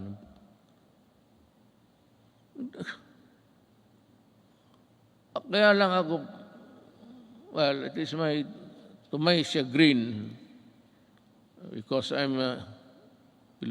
gusto kong lumabas. Itong PSG lang na ito ang, sabihin ko sa inyo, huwag kayong magpresidente. Ito, wala talagang, sabihin ko, maliit ang sweldo. Wala ka. If you're not there really for mag-corrupt ka dyan, well, it would make you a billionaire overnight. But kung magtrabaho ka lang ng ganito, ako presidente, gusto kong lumabas doon, sabihin ko, hoy, bakit ganito to? Bakit ganon kayo ka-stupido?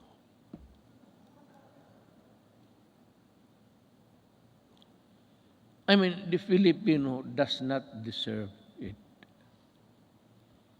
Even if they are not paying taxes. Because the theory of government is that all money belongs to the people. And the money is there. It belongs to all of us. And it should be used for public good. But what is the use of public good if you are not good and stupid? So, ganon ang mangyayari sa Pilipino. I'm just letting off my... Kasi kung hindi lang talaga bawal, itong PSG, hindi ako pinapalabas. Magsabi ko, magpunta ako na, sir, hindi pwede yan, hindi pwede. Kulong talaga ako. Magpresidente ka, totoo lang, you are a prisoner. You are brought here, kunyari ka pa, di chopper ka, di gwardya, patos uwi ka doon sa bahay mo. Tapos hindi ka na makalabas. Priso ka talaga. Tawagin mo ang security, yung gusto kong pumunta, sir, pasensya na. Tapos paggalitan mo, sabihin mo, sir, ang authority namin does not come from you. It comes from a law. So, kami ang masunod. Talagang, sige ka, pirma, bunch of papers, you read it hanggang umaga, trabaho ka. Sweldo mo, ganun lang. Just give me 219,000. Tapos ganun ang trabaho. Mag-isa ko. Butit ngayon, kaya nandito yung asawa ko at dito yung anak ko. Nabubuhay yung loob ko, mag-uwi ako sa bahay ngayon. Looking forward. Today is my last State of the Nation address. But this is by no means my swan song. I shall never cease to implore Congress to pass vital and critical legislation as well as to push the entire government to ensure nothing less than the full recovery and revitalization of our country. But to do this, it is necessary for us to first overcome the crippling fear, anxiety, and uncertainty that was caused by the threat of the COVID-19 virus. Well, I really do not know what to do. I have to listen to the task force.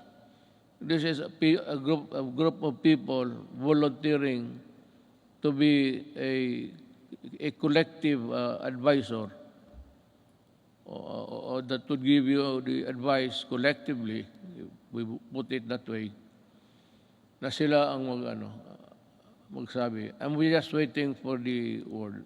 I am referring to COVID-D, Delta.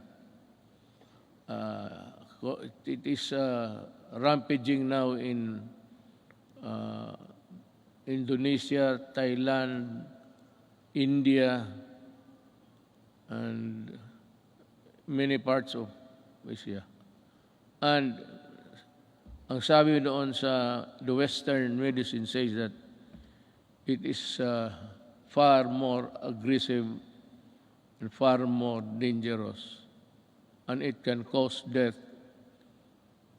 easily than the COVID-19 original. So this is as good as any other time to say it.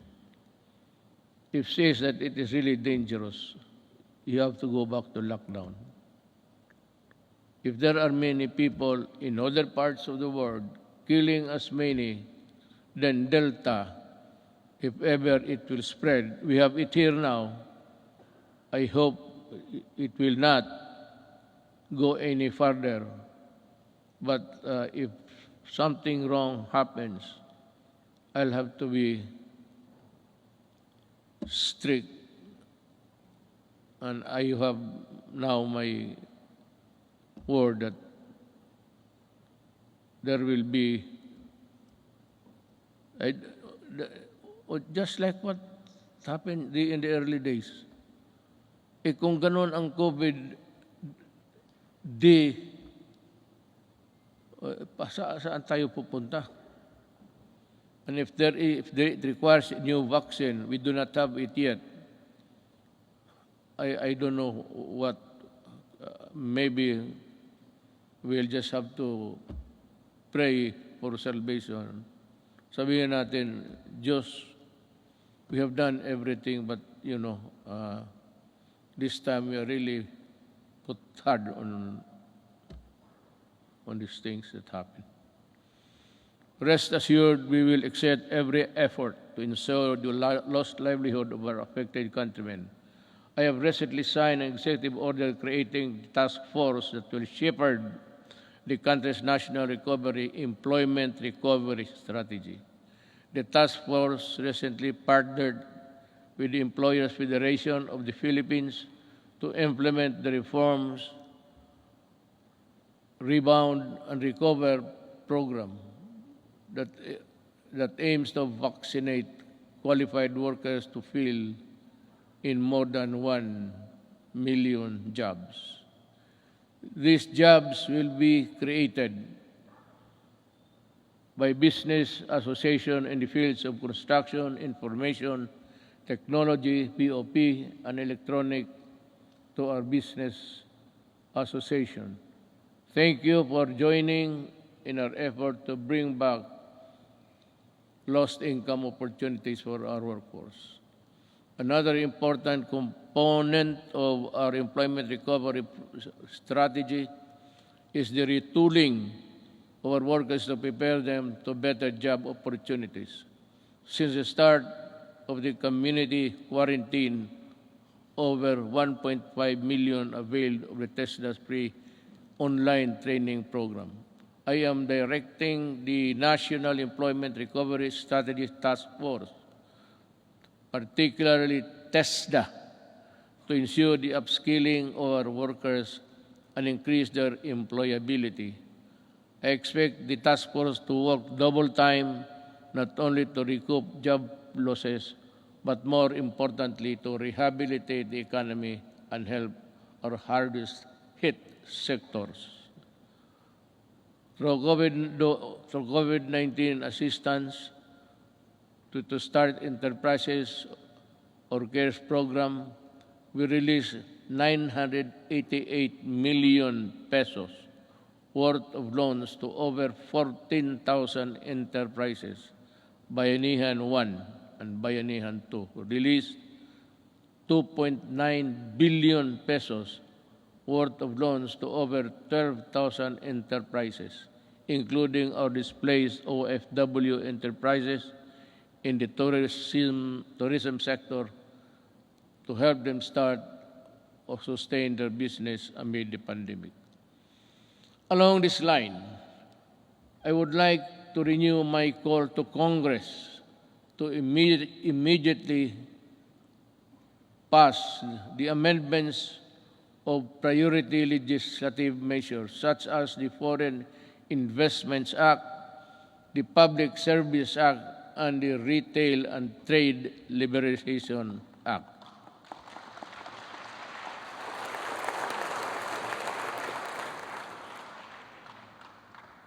Your applause went well ahead of its realization. You have to work on this, guys, and well, I'm sure that we can have a respite of this contagion in your own little way. Finally, I would like to reiterate my call for Congress again to pass legislation to establish a single agency that shall focus on and respond quickly to the needs and concerns of our OFWs. I pray that our next leaders and our future generations will not squander our natural resources and fight for integrity of our environment in a manner fiercer and more effective than my administration had ever done. The pandemic has taken so much from us as a nation, but like other adversities that tested us time and again, it can never take our courage and resilience and the spirit of Bayanihan 1, or rather Bayanihan, and the value of the malasakit are now indelible in us Filipinos. We shall use these gifts to forge ahead towards a better normal. As we come to a point where the risk of COVID-19 transmission can, to a certain extent, be managed, and I'm hopeful that we shall be united in forging ahead towards bringing the country back to its robust growth path. Let me end by adding these particular statements. We are on learning, education, and learning. Despite our inability to conduct face-to-face classes during this pandemic, we remain determined to deliver quality and accessible education to all. Creation of the basic educational learning plan.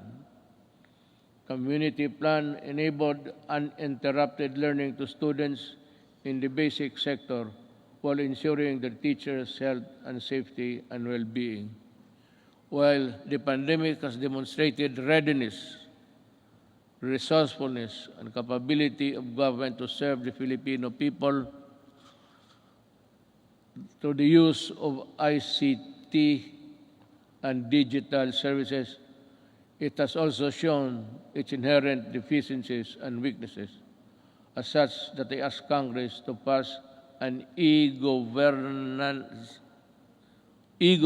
act that will set up transition of government processes to digital age. I'd like to add something on the protection of our overseas Filipinos. I also ask Congress to pass a law creating the Department of Migrant Workers and Overseas Filipinos. Kailangan po ito because they are suffering they suffered not only yesterday but they are still suffering now with so many inadequacies in both our government response and including the monetary assistance. To ensure that there is a department that is solely focused on addressing the needs and taking care of the welfare of our countrymen abroad. Before I end, let me also touch on the environmental protection. It has also been 13 years since the Supreme Court to Mandamos ordered the rehabilitation of Manila Bay. Unfortunately, no immediate substantial action to comply with the Supreme Court's order was undertaken until 2019, when this administration started its long overdue rehabilitation. As of May 2019, all illegally operating open dump sites surrounding Manila Bay has been shut down, while 151 out of 187 LGUs surrounding the bay have now access to sanitary landfill. Establishments have been forced to comply with environmental laws and ordinances, while those who did not have been closed. As a result, pollutants have been slightly reduced, coliform levels also reduced to its barest maximum, are now in its longest levels in years, if not decades. I urge DDNR to sustain the efforts to continue working with our LGUs to restore Manila Bay to its former glory.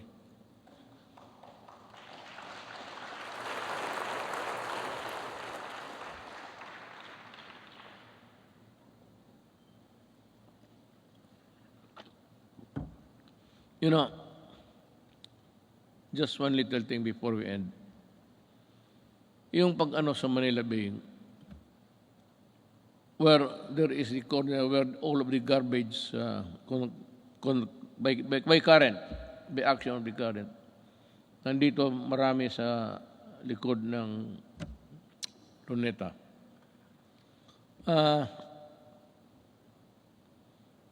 Ginawa natin yan. At nilagay tayo itong yung puting basto na which is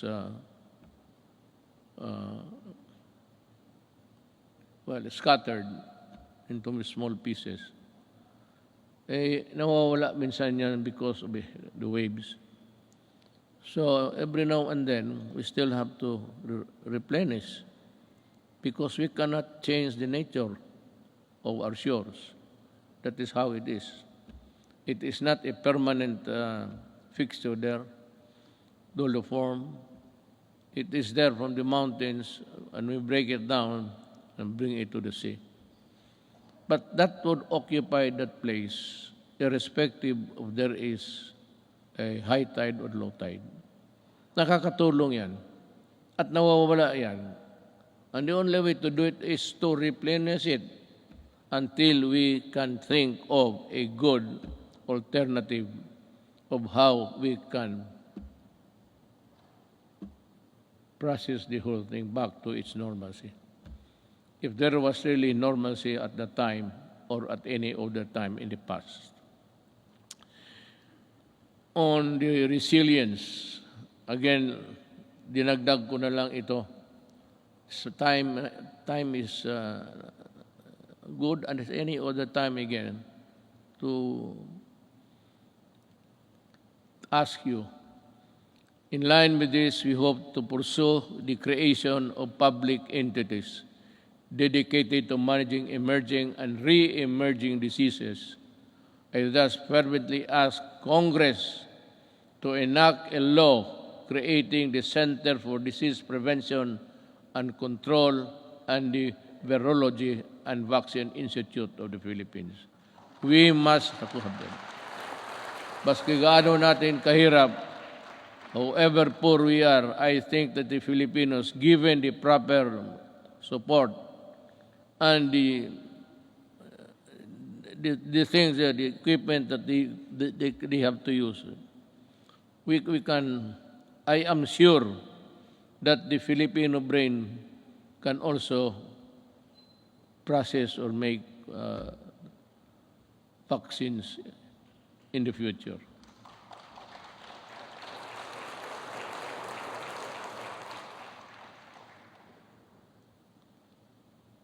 Tapos na po yan, ma'am. I ask Congress to pass the Disaster Resilience Act that will create the Department of Disaster Resilience. Let us also, pagkatapos ito, ma'am, ikaw yung unang tao na mag-congratulate sa akin, ha? Kaya ako nagka-utal-utal dito dahil sa iyo. Let us also pass the law implementing the Fire Protection Modernization Program to bolster the readiness of our firefighters and ensure their ability to respond to fires and disasters. Related to this, importante ang trabaho ng bombero, maniwala kayo. They must also be there during a disaster happening. Let us also push for the mandatory establishment of education centers in every city, province, and municipality throughout the country, which shall provide the basic needs and assistance to all evacuees during times of emergency. Now, there is now the conclusion. Yes, sabi, ay, salamat. Potsang Duterte ito. The lights go out for this administration 11 months from now. The work that we started and expected to finish within constitutional time frame of 6 years has been told. Much was so for, but we need not despair. Desperation is a feeling alien to the resilient Filipino. A peaceful and prosperous Philippines is no longer a distant dream, but one that is within our grasp. If our future Filipinos would also do it. If they would continue and would seize the opportunity to work together. Malaki ang papasalamat ng mga kababayan natin, lalo na silang sinasabi na mas panatag ang loob nila ngayon. Hindi na nababahala ang mga magulang na lumalabas ang mga anak nila naglalakad sa gabi.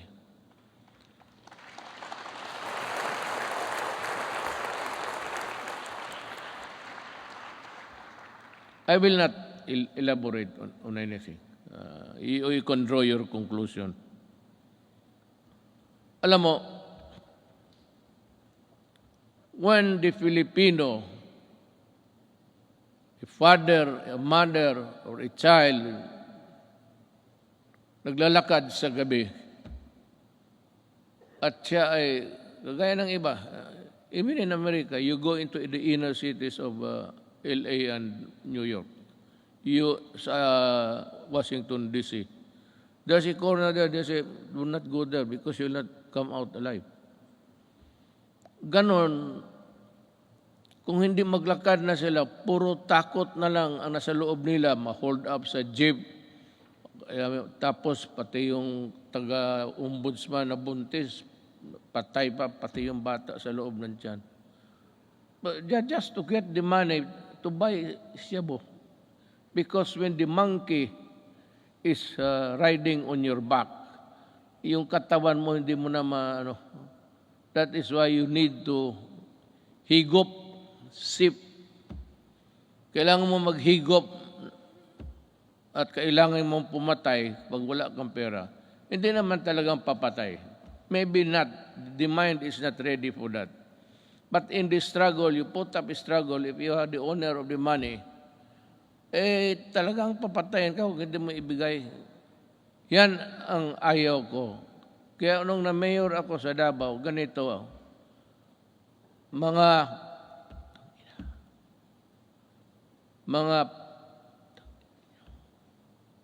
umalis kayo sa daan. Yung daan, yung public transportation is for public good. Huwag mo silang takutin na magkanto pag-uwi. Nandyan, nagiinom man sa... Yan ang hilig ng Pilipino. Mag-inuman.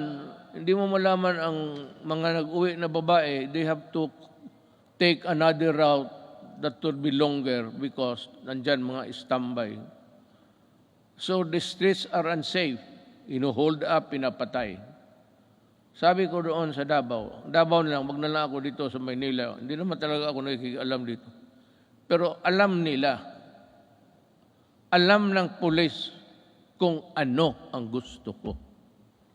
Magprangkahan tayo.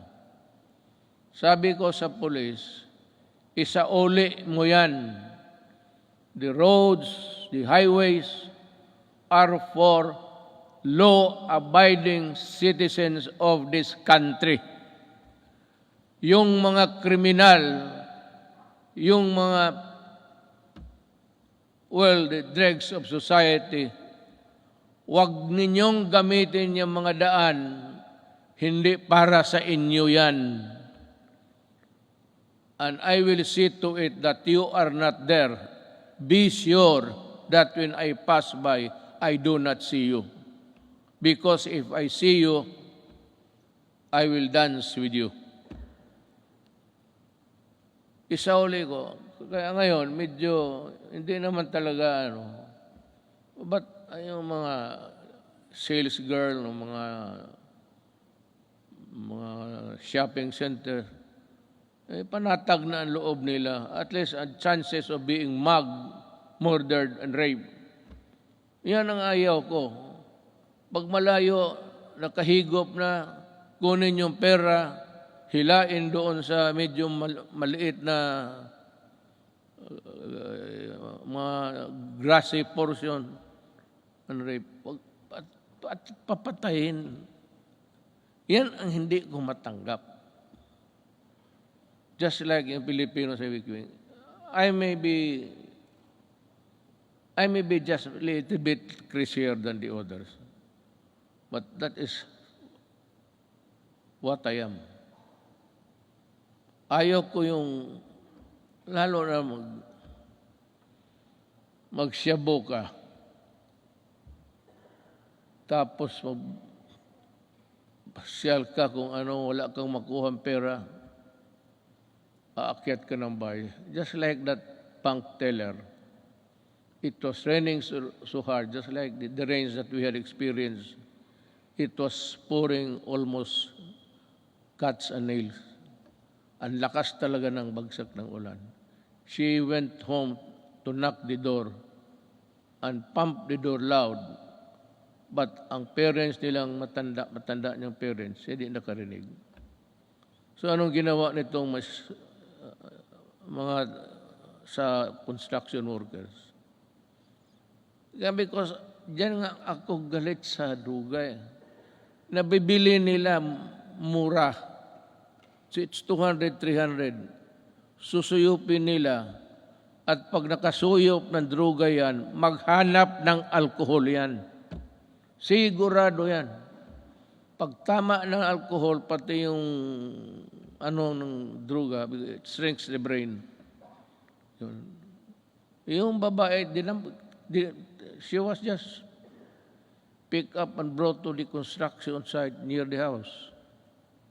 Tapos ni-rape doon, pinatay, sinunog pa. Oh, yan ang hindi ko talaga maintindihan. I cannot recall yung bata na 3-year-old rapin mo. Ang problema nito, ang nakikita nila, ang patay ng mga kriminal. Well, how about the victims on the other side? Bakit hindi ninyo tignan and see what these criminals have done to our children, to our wives and daughters? May listahan kayo. Ang listahan ninyo doon sa namatay, hindi ba kayo maligaya niya, wala ng kriminal? Pero pag tinre mo dito, ilan ang patay na inosente, pati pulis ko at sundalo na mamatay dyan. Baka akala ninyo kriminal lang. So that is my lamentations, and I just want you to hear. In my 5 years in office, we made real change in governance to the reforms we pursued. However, for this governance,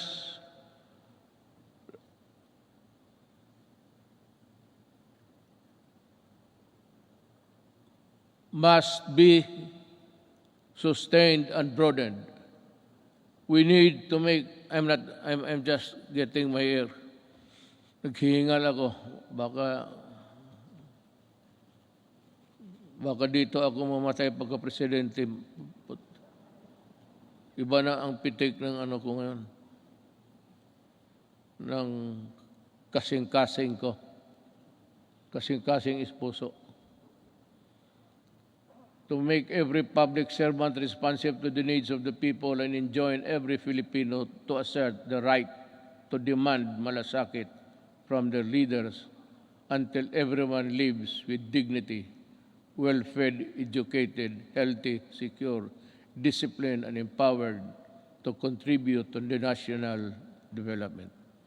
I will not forever be president. But ang kulang sa Pilipino is assertiveness.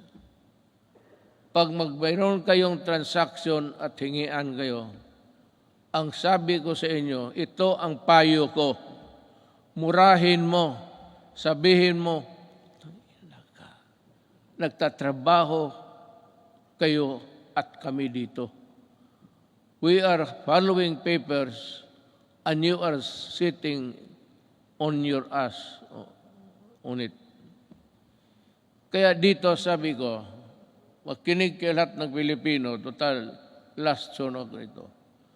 Pag may mag-follow up kayo, permit, clearance, at maghingi ng pera, murahin ninyo, sabihin ninyo, yan, sabi ni Duterte, sampaling ko kayo kasi ako nagbabayad ng buwis. Bakit ginaganito ninyo? Anto di mga Pilipino, hindi naman lahat. Tayong magtatrabaho sa gobyerno. You know, I mean, it takes you 1 month to process a paper. Takes you, patos pabalik-balik yung tao. Pag ang tao bumabalik, 2, 1, 3, then there is corruption there. Murahin mo at kung maari, pahiramin kita ng pangkulam para kulamin mo. Ganun talaga. I'm just warning everybody. There's still 1 year to go. In about 3 days, lagyan mo ng papel, bumalik ka dito at this hour on Thursday. At pag gano'n, pakita mo yung papel, hanapin yung papel, ibigay. Yan ang gamitin ninyo. For all the local governments also.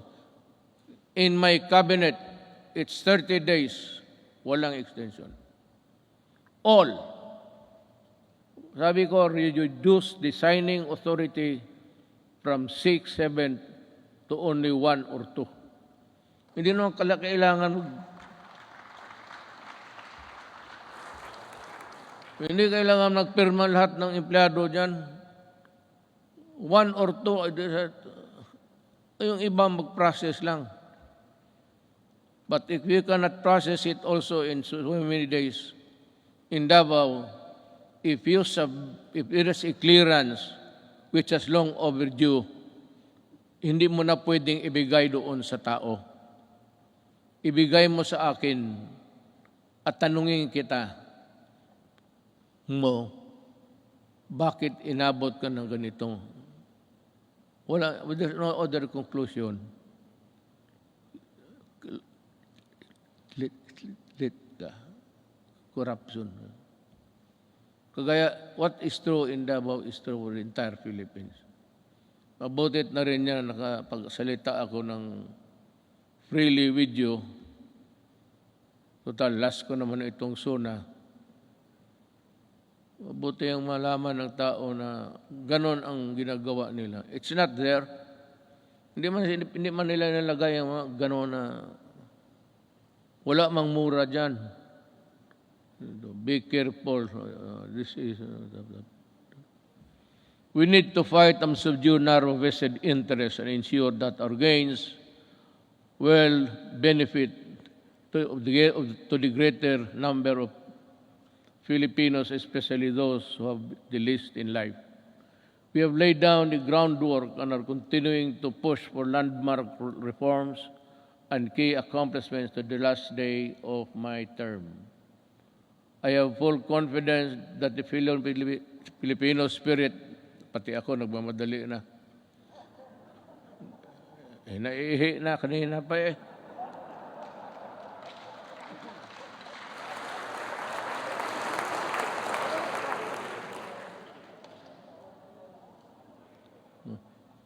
It's a natural human biology, so what's the big deal? Bakit kayo magpakpak kung napaihi na ako? Sa bagay, alam ko rin, nahiya kayo magtindig. Puno ang pila nito pagdating sa CR maya. I have full confidence that the Filipino spirit will persevere and triumph together. And together, let us rise as a nation. Thank you.